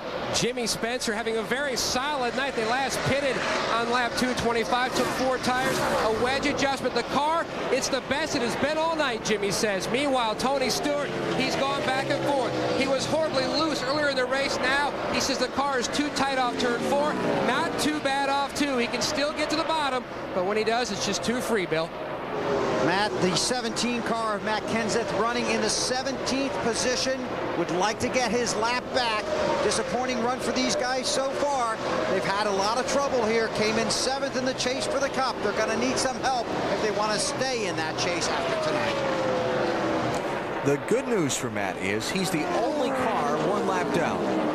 So he will get the lucky dog if the caution comes out. Right. If he's lucky enough for a caution to come out, he will get back on the lead lap and have a chance to get some spots by the finish. Points as they run. Kurt Busch having a great night. It's not just a good night anymore. It's a great night. It's fantastic night because he goes from losing the points lead to actually gaining. And the rest of the top 10, Jeremy Mayfield having a terrible night. And look at this, Martin, the 6 car. Once again, the longer they get into the run, the faster he becomes versus the competition. So Mark goes to 3rd place. Kurt Busch back to 4th. Still a great night, considering he was wrecked in the first corner of the race. Not bad. All right, we're looking toward that final pit stop now. Wally and Benny, you're on the radio with your crew chief. The track conditions have been changing like a moving target all night. You got that one crucial adjustment left, especially if you're these guys, to try and help you win the race. How does that process go? Yeah, I mean, you definitely want to make the car better. The only problem is if you pit under green, you don't have a lot of time to make adjustments that you may want to make because you lose track position. So if it's green, maybe a tire, maybe some air pressure, maybe some wedge, but there's not a whole lot you can do. Matt, what about the 9 car? What are they saying for Kasey Kahne? BP still trying to improve on what is a near perfect race car. Tommy Baldwin telling Kasey, think about your race car. We should pit sometime in the next 15 laps. Kahne last pitted at lap 211. So 271 to 281 will be the window there for Kasey Kahne. How about Ryan Newman, Dave? Boy, almost exactly that, Alan. 270, their window opens. 280 is when they'd like to pit. There you go. All right. And Ryan actually gaining a little ground on Kasey Kahne the last couple laps. Still a long way behind him, but he has chopped a little time off. I tell you, some guy that wants to get in right there, 30 car, he wants to get in the pits bad. He is sideways off of turn 4 every lap. So as soon as his window opens, he's in there. You're on pit road, huh, Dave? Absolutely. He radioed into his crew. I can't repeat it. The car has really gone away. Looks like he's going to get it. Trouble, turn 2. Oh my goodness. Kasey Kahne, the race leader, has hit the wall. Oh my gosh, my gosh. And we got crashes off turn 4. Sterling Marlin and Kyle Busch. Yeah. Well, the fastest car doesn't always win the race. Doesn't always win the race. Kasey Kahne has led 207 of 267 laps tonight. His car has crashed and stopped off of the turn 2 exit, and he has hit the wall hard. A ton. Let's see if we can see what in the world might have happened to Kasey Kahne. I think we got a pretty good idea. Boom, there it goes. Well, Right front tire. Right front tire. Man, oh man. Matt. BP, his cousin Cole earlier said, looked like something broke. Tommy asked him, tire or does something break? He says, tire. What a heartbreak. Now, what happened off turn 4? 2 guys started fighting. Well, actually, one just spun. That was Kyle Busch that just spun. And Sterling hit the apron. When he hit the apron, it just shot the car sideways. Let's go on board with Sterling Marlin, Palisade car. And see if he doesn't get hit by Kyle Busch here. No. Oh, yeah. Now watch, he goes down here. He might. Oh, yeah, he did. Tell you what. How about that, John? Straight it around, keep going. Well, they knew he was here tonight. Son, I feel badly for you. That's what's happened this year is criminal. Someone ought to be arrested. Now, you know what, though? If you're going to go out, that's the way to go out. Leading the race. Stomping everybody. Yeah. Yep. Well, he went out right at the 400-mile mark, and he led 300 miles. Yeah, I mean, that was a very, very strong effort. Yeah, it should be a 400-mile race, right? At 267, he'd have been. All right, now 66. It'll be 65 to go, and this changes the picture of the whole thing. Boy, does it ever, Bill. Jimmie Johnson's car is just too tight. They're going to try and loosen it up. They also worked with the 88 in front of him, trying to get him to pull up a little bit so Johnson wouldn't lose time getting out of his pit. Around to the left side on the 48, Johnson trying for the sweep here at the Lowe's Motor Speedway in 2004. Marty. Mark Martin, middle of your screen, just a touch tight, half round of wedge out of the left rear. They wanted to take a pound on the right front tire. Jack Roush said, don't do it. We've had tire problems, Matt. Kurt Busch still tight in the 97 car. Jimmy Finnick shuffled careful, the air pressures in the left front and the right rear, Dave. Just a tick tight for Ryan Newman. Full of fuel, wedge adjustment off pit road. Mark Martin. How about that? And Michael Waltrip looked like he's going to come off third. And I'll tell you, Mark Martin's crew got him there. That was a great pit stop from those guys. Man, was it ever? Ryan Newman losing a little ground in the pit stop. He came in as the leader after Kahne crashed. Kurt Busch goes out second. Michael Waltrip. Michael, third spot. Oh, man. And Newman just barely beats the 8. And remember we talked about Matt Kenseth. There's your lucky dog back on the lead lap. 65 laps to go here in Charlotte.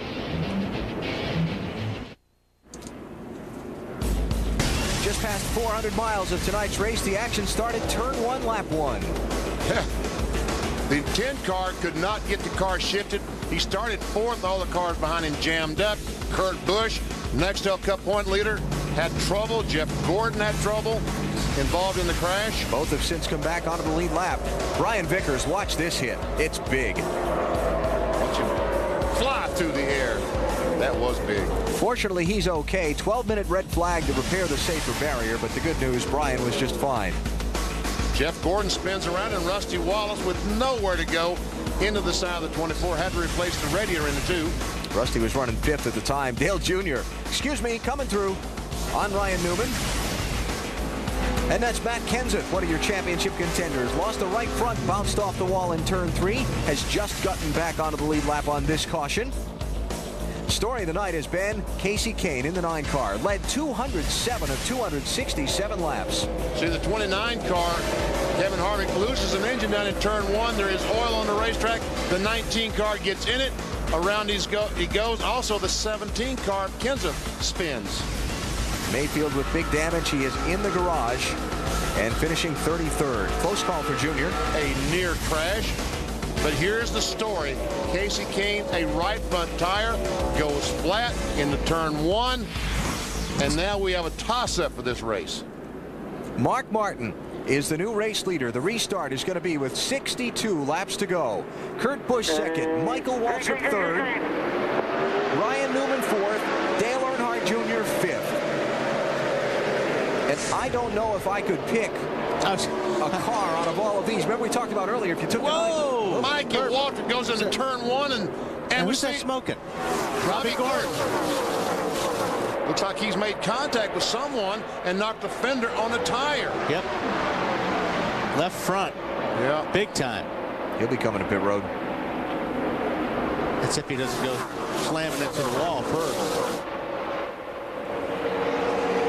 So just to finish that thought, we talked earlier about if you took Kasey Kahne out of the race, all these other cars have been so evenly matched.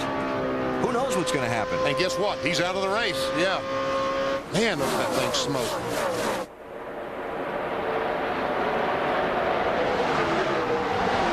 Ryan Newman, the 12 car, is the 3rd place car. Boy, he'll be lucky if that doesn't cut. Road, Robbie. Please bring that to pit road. Your Kurt Busch, the 97 car, is closed in right on the back of Mark Martin. And that's the race for the lead. Mark led earlier. Kurt has not, as far as collecting those 5 bonus points toward the championship for leading a lap. And if Kurt Busch can get out front and win this thing, what a rally that would be. Really scrambling right here. Jimmie Johnson, the 48, tried to go 3 wide in turn 1, wisely backed up and went in 2 wide.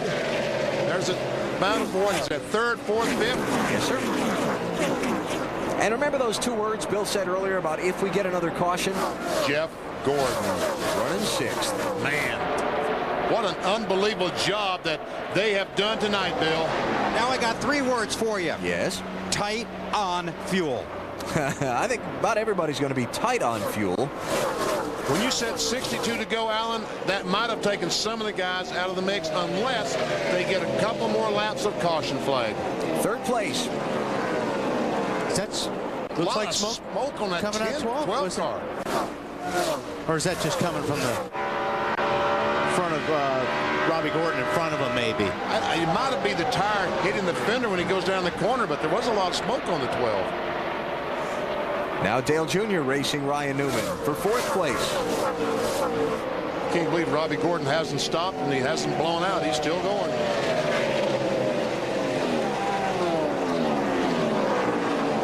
Matt? BP, his spotter, Mike Dillon, keeps telling Robbie it's really not that bad. It's starting to go away. Keep staying out there. Okay. That's what I said. Okay. It's easy for a spotter the race lead. Kurt Busch to the outside of Mark Martin in turn 4. Man. These guys want that championship, don't they? Boy, they do. What a rally. 5 bonus points for the championship for Kurt Busch. How about Mark Martin, Marty? And remember, it takes a little while for Mark's car to come in. Kurt Busch asked if he could have the lead, and Pat Tryson said, make sure he gives it right back to us. Mark's car is better on the longer run. He didn't want many changes on the last stop. They, too, are tight on fuel. Matt? And I just spoke with Jimmy Finnick, Kurt's crew chief. He says we are tight, but we should be good to go on fuel. What a night this team has had, BP. They have really rebounded in this points chase. I tell you what, we've had so many great stories tonight. Kurt Busch, Jeff Gordon, struggling through adversity to be back up battling for the lead. Matt Kenseth, I mean, they've had to fight through some problems. Here's the give back.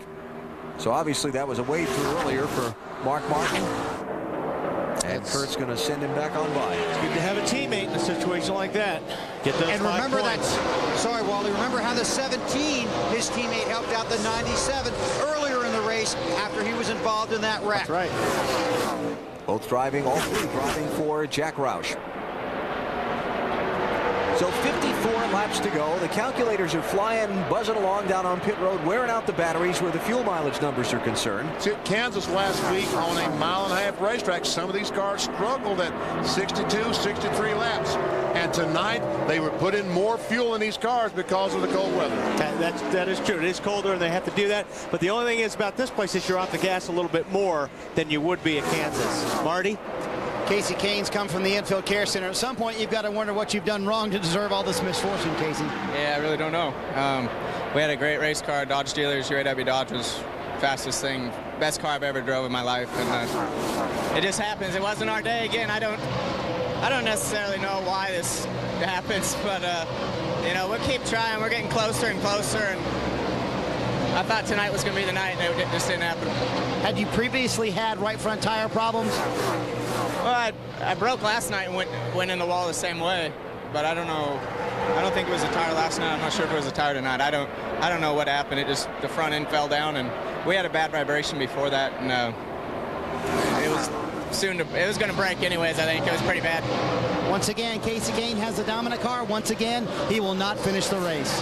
He led 310.5 of 400 miles. I would say that's dominant. Yeah. But he's not going to finish. I tell you what, these 2 guys don't look in your mirror because this 48 car, Jimmie Johnson, is coming quick. And Ryan Newman just ran a pretty fast lap in 4th spot. He was the fastest car that lap. So I think they're going to have some company here in a minute. Okay on gas, okay on gas. There's the okay on gas for somebody. Yeah. Mark Martin's team telling him he's fine on fuel. Well, good. I'm glad this thing did not turn out to a fuel situation. Napa Field summary. 8 different leaders tonight. The most important, Kasey Kahne, just told you the numbers on him, but most of the other guys that have led have been guys in the championship who've gotten those 5 bonus points at different times through the night. 10 cars out of the race. Again, most important, Kasey Kahne. How about Mark Martin? Marty? You just heard Pat Tryson give Mark Martin the word. They are good on fuel, Allen. That does not include a green-white checkered finish, though. Yeah. I think half the field is probably in trouble if there's a green-white checkered finish. Kurt Busch all of a sudden has tried a different line. He's moved up the racetrack because he was running in the same tracks Mark Martin was running in, was not gaining. So he's now moving around a little bit, trying to find some place on the racetrack he might be faster. He also may be a little bit aero tight following Mark as well, and he's trying to look for that clean air.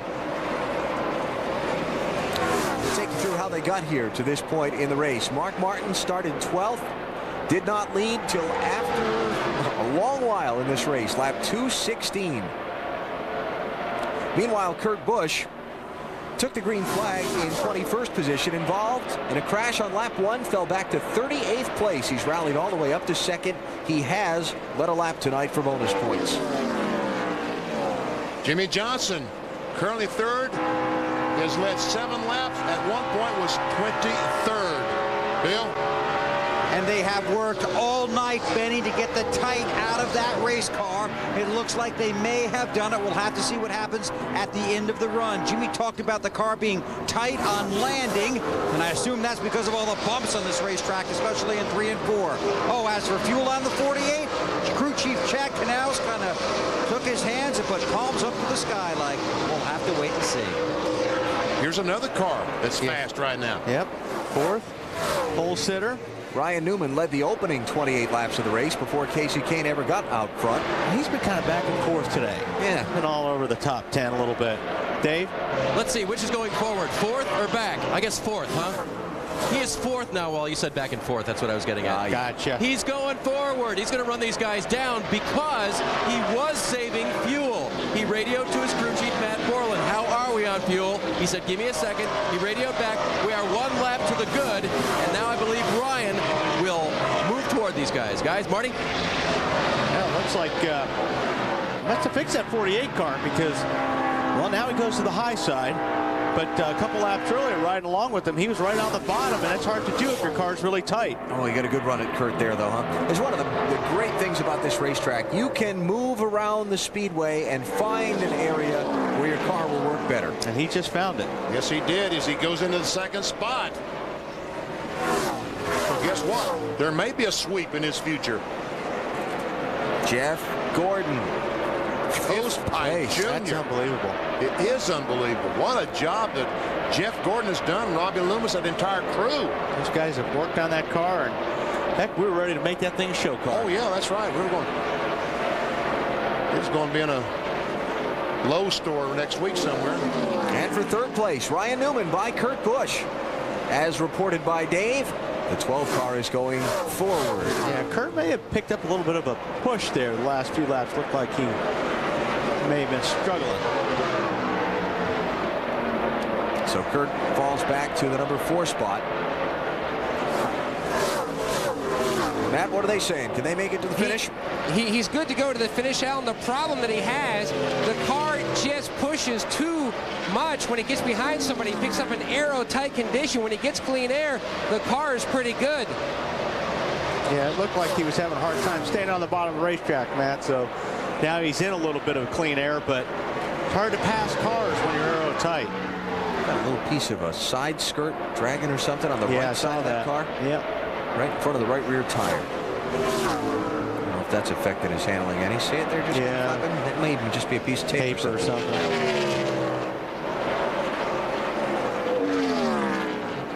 But I stand by my statement earlier. This is going to be a great night for Kurt if he can get a top 5 finish out of this. I'll tell you, Bill.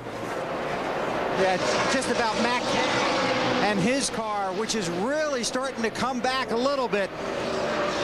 We're actually talking to Robbie Reiser right now about their fuel mileage and whether or not they can make it. They're questionable about whether they can get to the end, but the lap times are good. So this could be a team that looks back at the end of the season and go, it's not what we gained at Charlotte, it's what we did not lose. Yeah, excellent point. So Matt Kenseth rallying back up to 13th place now. Remember, involved in 2 different incidents so far tonight. Came back from a lap down, damage to the car, and he may sneak out a top 10 at the end of the night from this thing yet. Mark Martin announced earlier this weekend that 2005 would be his last full season of Nextel Cup competition. He wants a championship trophy. In his case, his storied career does not have one of those at the Nextel Cup level yet.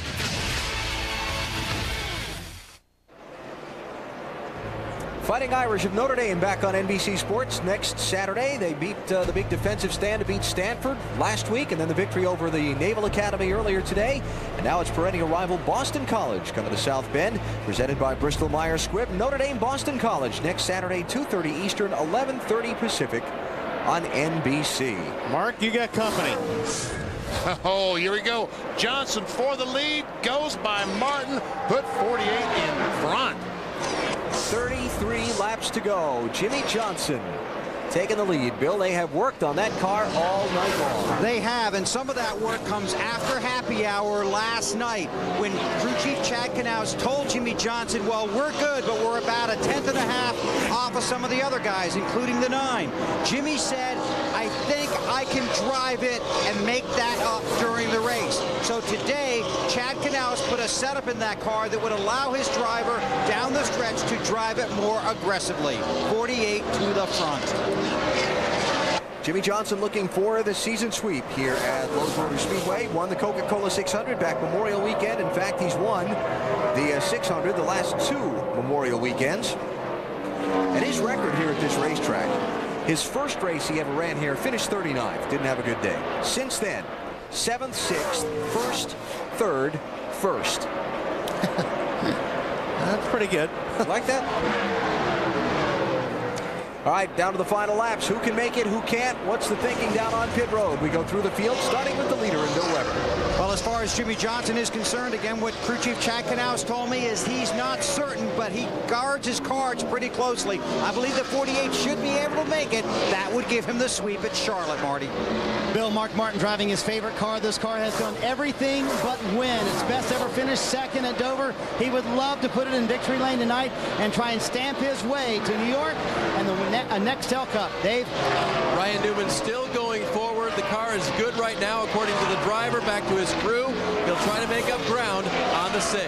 Matt? Dave, as much as Kansas was an important race for Dale Earnhardt Jr., this was an important race for the championship leader, Kurt Busch. He had never finished better than 11th here. They tested, had a decent weekend, dodged a few bullets, and Bill, they are running in the top 5. Matt, it's going to be interesting to see if the 24 team brings this car out again this year. Had trouble with it here in May, finished 30th. Took it to Chicago, struggled all day, then roared forward to finish 4th. Chap Gordon has come from nowhere to look at a top 5 finish tonight, Dave. Dale Earnhardt Jr. restarted in the 6th position and has gone nowhere. Has not given much feedback to his crew, and now they think maybe the radio is not working, and that's why they haven't heard from him. So they don't know if they have a problem or not at this point.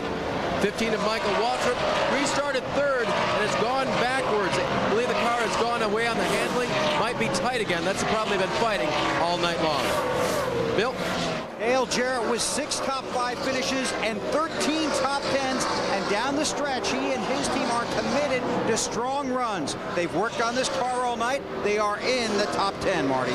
Bill, here in May, Jamie Mcmurray finished 4th tonight. He is in a 9th position after starting dead last on the field. His car is too tight in traffic. Elliott Sadler in that 38 car behind Mcmurray for the 2nd time tonight. He came on the radio, said, guys, it's the worst it's been.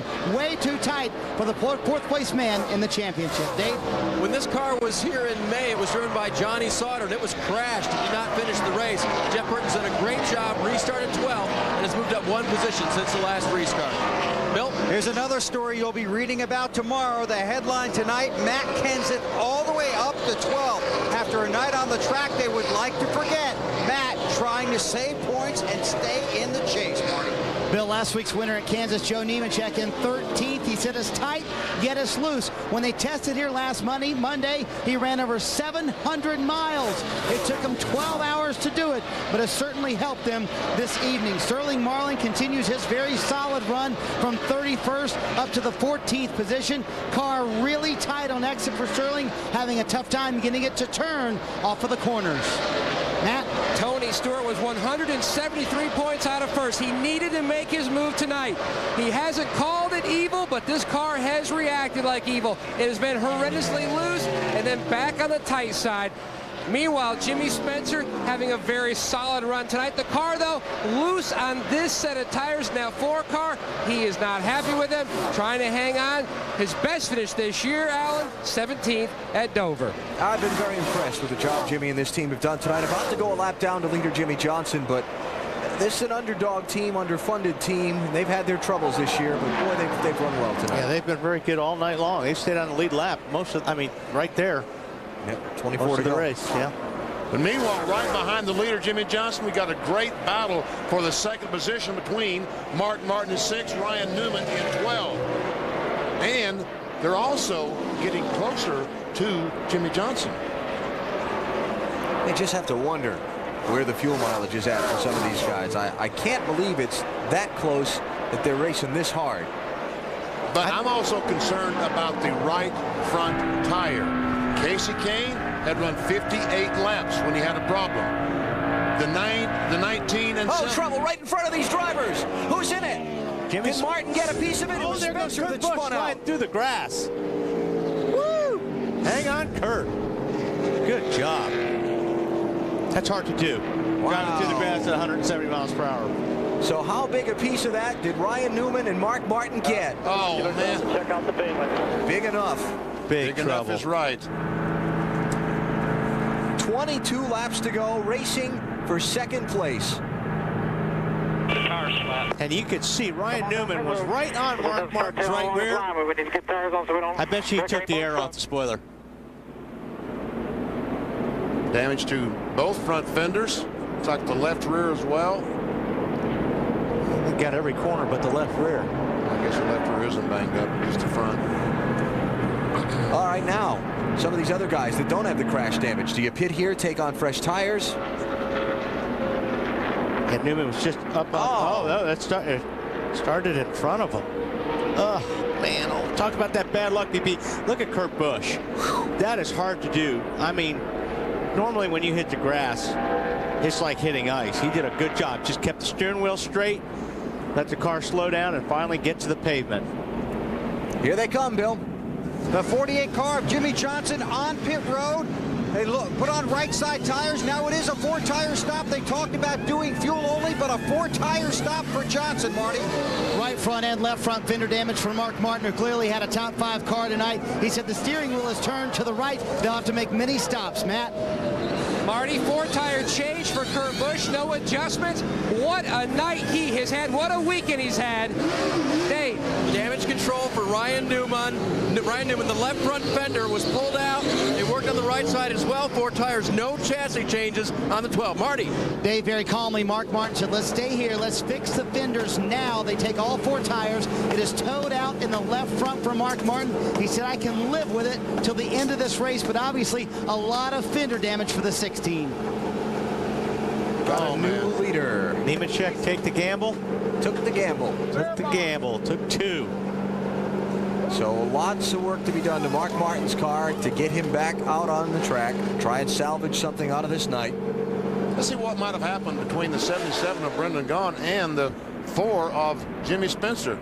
Well, it looks like Brendan Gaughan just got out of the throttle, and Jimmy Spencer just ran in the back of me. He had no place to go. That's right. You think he could have been going to pit road? Well, if he was going to miss it. Yeah, he was, because he was going way too fast. He was past it. You know, in the 77 car, those guys told me that that yellow Jasper car has never finished a race. Well. And once again, they almost did. Time to paint it green or something then, huh? Mm-hmm. See, Newman in the 12 car is going to try to make the move on Mark Martin, and about this time, tell you what, Ryan Newman made good contact with that outside retaining wall, didn't he? With that right front. And Kurt with the Yahoo ride. Yes, sir. I guarantee his eyeballs were wide open. There he is, sliding through the grass. Major e-ticket there. Well, that's unfortunately he didn't bounce. The car didn't bounce and mess up the front valence. That happens a lot when you get in the grass. On board the Mark Martin as he looks back at Ryan Newman. Keep going. You know, and the 77 car is still on the racetrack, so I guess I eliminated him, but that's not the case. He's still out there. It's the top of the street. Come on.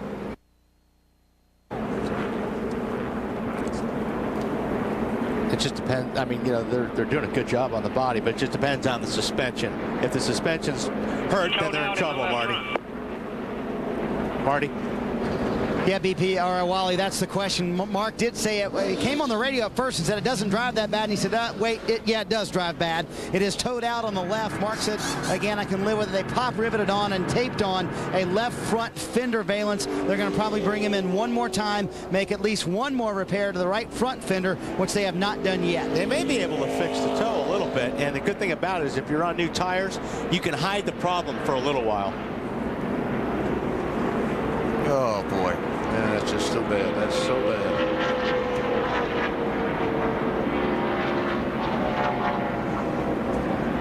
Well, said it, what, a few hours ago now at the top of the broadcast, what kind of trouble was going to fall on the championship contenders tonight? We have seen some. Jeff Gordon is sitting in third right now. Yeah. Would you believe? What did Bill Weber say? 2 words for us. Jeff Gordon. Right, Bill? Unbelievable. Thank you, BP. Yeah. How about Jimmie Johnson, Bill?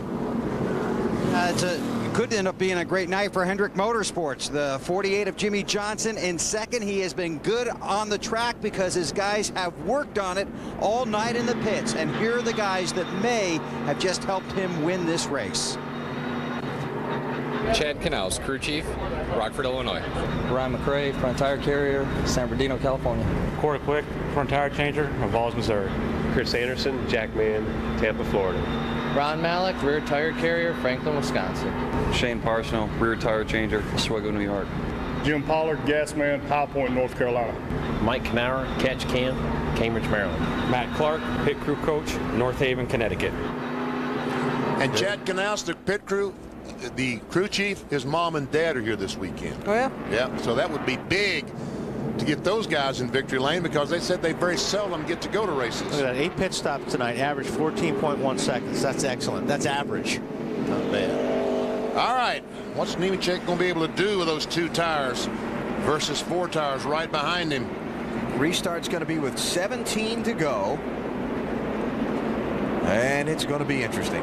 I just think 4 tires is always better here. Well, you're going to have lap cars to the inside of Nemechek.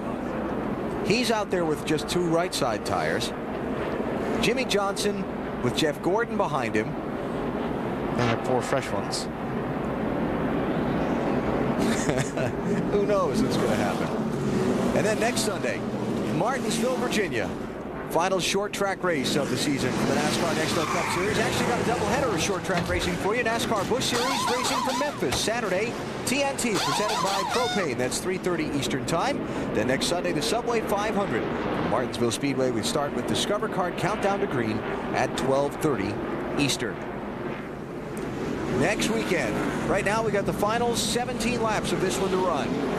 We've got 15 cars on the lead lap. That includes Mark Martin, who has made a couple of repairs, has rejoined the tail end of the field, but still on the lead lap. Will it be Joe Nemechek? Will the 2-tire strategy pay off? Can Jimmie Johnson get around him? Can Jeff Gordon or Dale Jr. insert themselves into the mix for the trip to victory lane? Joe needs a really good restart here. Needs to try to get away from that 48.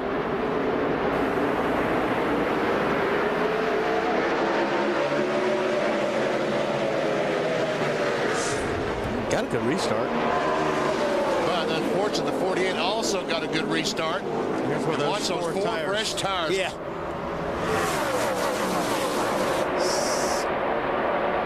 You wanted to say see you, but I'm still going to say it. Okay. Right here when he hits the bumps, that's when the 48 car will make the move. Here comes Jeff Gordon with him. Johnson the leader by a fender, Bill. I just passed Gordon's car owner, Rick Hendrick, here in the 24 pits. I said, this is a wild sport. He goes, this is amazing. He goes, about 2 hours ago, I wouldn't have given you a plug nickel for that 24 car. Turn 2, Bill, trouble.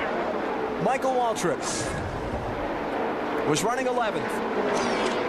Caution flag is out. Man, it's not real. He's hit the right rear pretty hard. Yeah. Mostly right side damage, right front damage. We're coming onto pit road. So what else is going to happen? Man. Boy, yeah, I guess mostly right side damage. Yeah. And then some. You've got to say a lot of right side damage. But he may be able to hang on to the lead lap. Or on the lead lap. But it's not going to be fun. No, it's not going to be fun, but he's got, I don't know, 10, 11 laps. He may be able to hang on to it. That's too bad for Michael. He had a good competitive run all night long. And good run going. Let's see if we can see what might have happened to Michael Waltrip up in the corner. Here he goes in the corner. He got loose. Got loose right when he got on the throttle and he went to save it. That's And he saved it, but unfortunately he needed a lot of racetrack to do it, and he bounced off the wall. I think the wall had a big hand in saving it. Well, Jimmie Johnson got the lead, Bill, before the caution. He sure did. Great work by the crew here on pit road with crew chief Chad Gordon. Your car obviously better than it was earlier in the evening. Really, it's about the same. We just, you know, we've had a good race car all night long. Lowe's Chevrolet's just been running really strong. You know, the 9 car was definitely the best car in the car to beat tonight. It's unfortunate they had that problem. I hate it for Ray, but I like it for these guys. They put a lot of hard work into it. We've had a pretty tough couple of months. If we can roll out of here with the top 5 and maybe the victory, it'd be a good momentum builder for us, especially leading into Martinsville. All right, and his folks watching. Marty. Bill Joe Nemechek with the 2 tires, now in third. Ryan Pemberton, still a good gamble? Yeah, we had to do something. We lost track position a couple 150 laps or so ago. We let the wheel loose, and we had to pit again, and we lost track position. And the car's a good car. It's not a great car, again, because we had to do something to try to get up front. These caution laps are going to help us here. And Ryan said if we finish in the top 5, it's worth the gamble, Dave. With Tony Uri Sr. now. Tony, it seems like he's been having some trouble with the car. Have you guys figured out what it is? The exhaust system's broke up underneath the car somewhere, and he says it's lost a little bit of power. It don't have quite the power it's got, but it shouldn't have lost over 2 or 3, no matter what happened under there. It's got a funny sound to it, but the car's been tightening up. We were fighting loose the first 3 or 4 stops of the night, and then all of a sudden the car just got tight for some reason and can't get it freed up. So we've been scared to death we're going to go back too far, so we've just been trying to ease up on it, but we still haven't got it freed up enough. So hopefully we can get a good finish out of this. All right, thanks, Tony. Bill? I ran from the 48 pit crew to the 24 pit crew to interview Robbie Loomis, and the crew stopped me outside the pit box. They said, no way. So I said, Robbie, can we talk? And he goes, just smiles. And I said, okay, and gave me a thumbs up. So I can't get there. We'll see what happens, Matt. Well, Jimmy Finnick, your man is in 6th, and you guys have just about seen it all tonight. I'll tell you one thing, you know, we missed everything. You know, Kurt just says he just missed the kitchen sink back there. Let's just hope we get to the end there and maybe pick up some spots here. Big points night for this driver. Best finish here, 11th, currently in the 6th position. We get ready for the restart. Jimmie Johnson, the race leader, heard his crew chief Chad Gordon talk about reestablishing momentum after some of the troubles that they've had the last couple of weeks in this chase for the Nextel Cup. It has not been pretty. These guys of Talladega, he makes contact with the 9 car, messes up the ductwork, loses an engine last week at Kansas. Yep, he got involved in that wreck on the backstretch with Kurt Busch, and then he finished it off. Yeah. Didn't hit anything the first time, but this time he did it in. So finished 37th at Talladega, 32nd at Kansas, and it dropped Jimmie Johnson to 9th place in the chase for the Nextel Cup. 247 points out of the lead. How about Ryan Newman, Dave? The pole sitter is in trouble, Alan. He radioed to his crew. This thing's really messed up, and they radioed back. Do the best you can. Weber? The 17 at Matt Kenseth may have a fender rub, contact with the 15 car. Boy. Man, other than that, everything's okay. I mean, the 12 car hit the wall awfully hard off turn 4, so he's going to be lucky to run around here at any kind of speed at all. Restart with 12 to go. Keep an eye on Jeff Gordon. When the victory is this close to his grasp, he seems to find a way.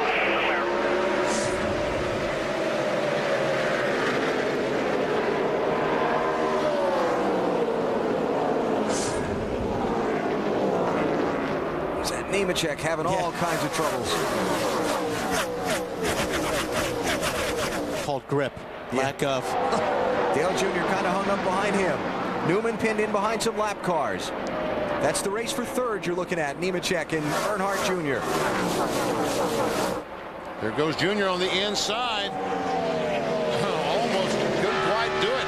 That 0-1 car goes down the straightaway. Yes, it does. Some of that Hendrick horsepower. The Junior finally moves into 3rd. And you see Gordon hanging with Jimmie Johnson. Kurt Busch has been able to get by Ryan Newman, take over the 5th spot. There's 1st and 2nd. White car is Junior in 3rd. And now Kurt Busch running in 4th. I said 3rd and 4th. Yeah, Dale Jarrett trying to move in behind Kurt Busch. There you see Kurt Busch, and then you see Dale Jarrett right there at the bottom of the screen. I'll correct the both of us, BP. Kurt's in 5th. Joe Nemechek is still in 4th. Okay. Dale Jarrett.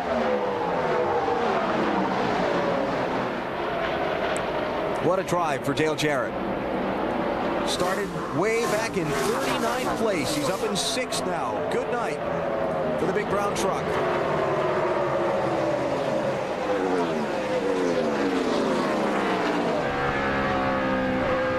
We're running out of laps. Jeff Gordon is going to make a move on Johnson. He better hurry. Dale Jarrett, not one of those chasing the championship, still trying to gain every point that he can in that fight for the near $1 million pot for the 11th place finisher. Jimmie Johnson just ran his fastest lap of the night. Yeah. On lap 325. 8 laps to go. Moved away from Jeff Gordon by about 8 car lengths. That is unbelievable. When you look around at the 10 drivers competing in the chase for the Nextel Cup, despite all the troubles that they've had here tonight, 9 of the 10 will finish 14th or better. Jeremy Mayfield, the only one who is going to struggle to a 30th place finish tonight. After involved in the accident, a couple of incidents actually for Mayfield, it's going to leave him about 49 laps down at the end of this one. Everybody else has just rallied. Yeah. And this guy is flying right now. Jimmie Johnson to the bottom. 0.2 of a second faster than Jeff Gordon that last lap. Bill? Car owner Rick Hendrick has 2 cars running first and second. Johnson in first and the 24 of Gordon. Their pits are about 11 pit stalls apart, but he's watching on our pit road monitor because he said he wanted to find a neutral site on pit road, rooting for both cars to win. 20th anniversary of the formation of the Hendrick Motorsports team, and what accomplishments that man has had in this sport. Rick Hendrick. In just 20 short years. You're right. Oh, Kurt Busch just hit the wall off turn 4. Oh, man. Just brushed it like he did yesterday. Yeah. I don't see too much damage there, so. Hangs on to 5th place. He's looking up in the mirror. I guess he didn't hit it as hard as he did yesterday. No. He's slowing down. Right now he's hanging on to the lead in the chase for the Nextel Cup. There'll be 5 races to go after tonight. Jimmie Johnson with a big hole to dig out of after those problems we showed you of the last 2 weeks, trying to pick up maximum points tonight. He'll almost do that. He won't get the points for leading the most laps, but he'll get the points for winning the race. Kurt Busch wants by Joe Nemechek right there. He really does. I thought he had hit the wall. Evidently he just leaned up against it off turn 4. That's worth 5 points. Absolutely. If he can pass Nemechek for 4th. The way the championship system works. He's got Earnhardt in front of him, so he's trying to close that gap. Got room there.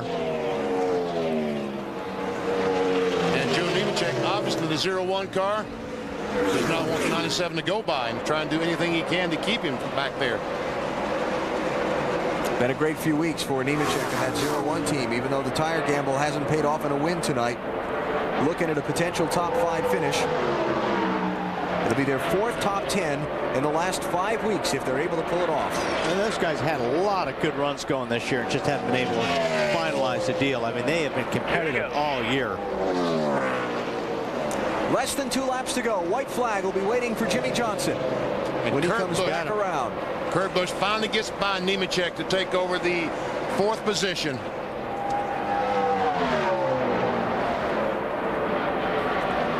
Jimmie Johnson, 29-year-old from El Cajon, California, came into the chase for the Nextel Cup after leading the championship for a lot of the season, kind of stumbling when they came into it.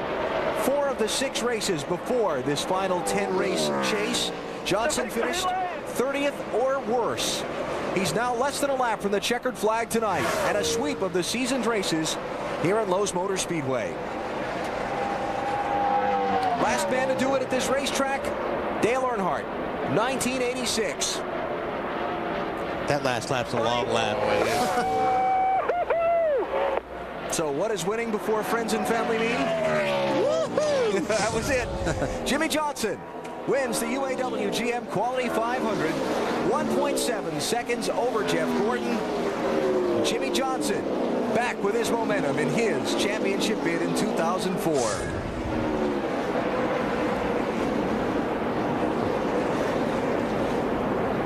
Jeff Gordon stopping, congratulating. And Ern Jr.'s running into him. And the old congratulatory donut. 5th win of the season for Johnson, 3rd here at Lowe's Motor Speedway. And let's hear from his crew chief, Marty. We'll talk about your chase to the Cup medicine for Jimmie Johnson and Chad Kahne. If only they ran all 10 of these chase races at the Lowe's Motor Speedway, you'd be in really good shape, Chad. Yeah, we're real happy with the way this car performed tonight. You know, we had a good car. We had to go back in our setups a little bit. Last night I was reading notes from 2002. So, you know, I'm really proud of Jimmie. He's just incredible here. And these guys did a great job. Great pit stops. It was a great day, dream day. It's that hard work that pays off and gets Jimmie Johnson to victory lane. And Jimmie's victory clinching the Manufacturers Championship for 2004 for Chevrolet. Congratulates Jimmie and the number 48 Monte Carlo on their big win. No cars dominated Cup racing like the defending and now once again Manufacturers Champion Chevrolet in American Revolution.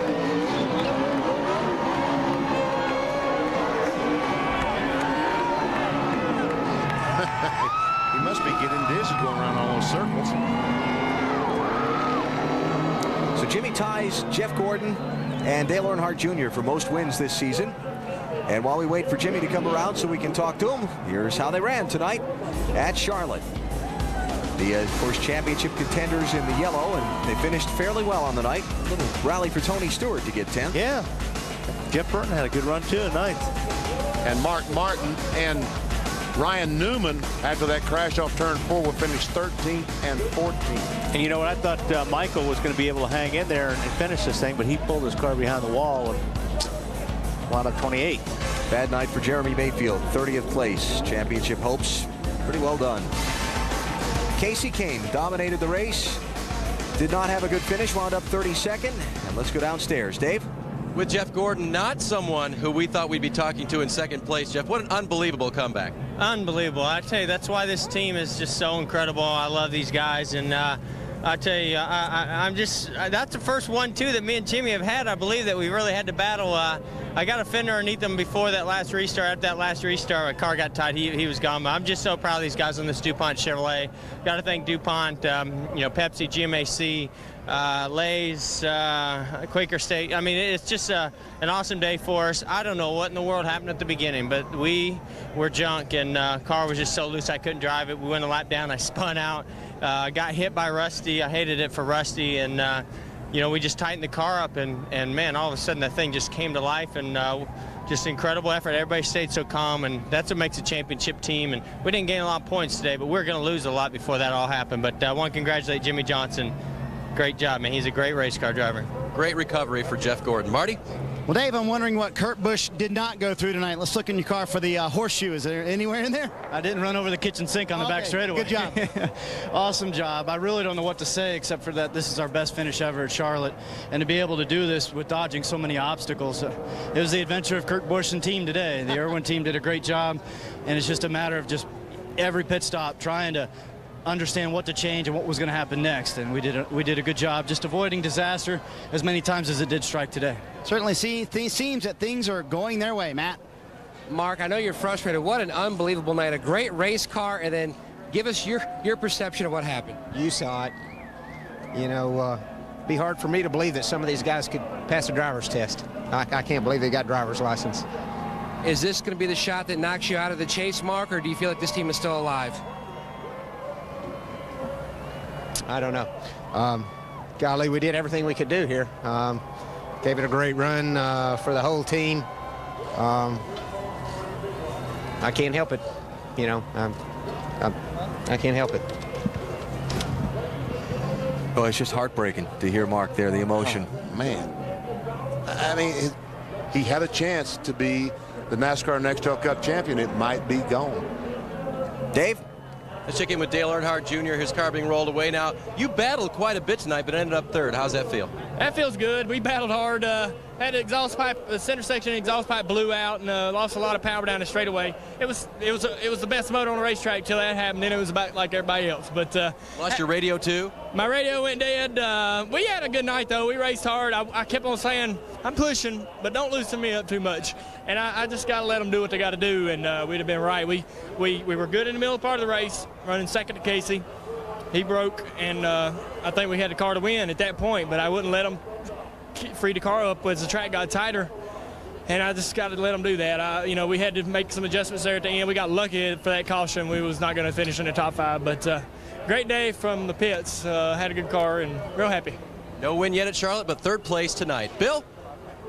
Jimmie Johnson back in victory lane at the Lowe's Motor Speedway for the 2nd time this season. It's the Charlotte sweep for Johnson, and the Lowe's team celebrates at the Lowe's Motor Speedway.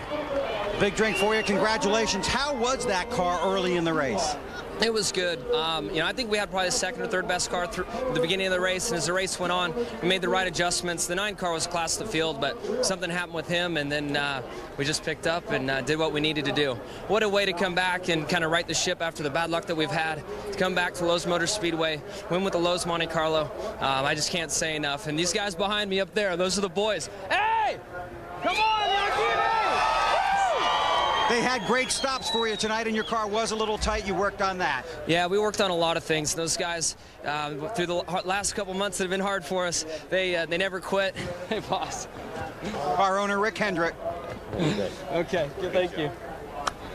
They just never give up, and it's been awesome. It's awesome to rebound back like this, and who knows how the championship will turn out, but it's been a lot of hard work and dedication from everyone at Hendrick Motorsports, and we'll be back. Enjoy the sweep. Thank you. Yes!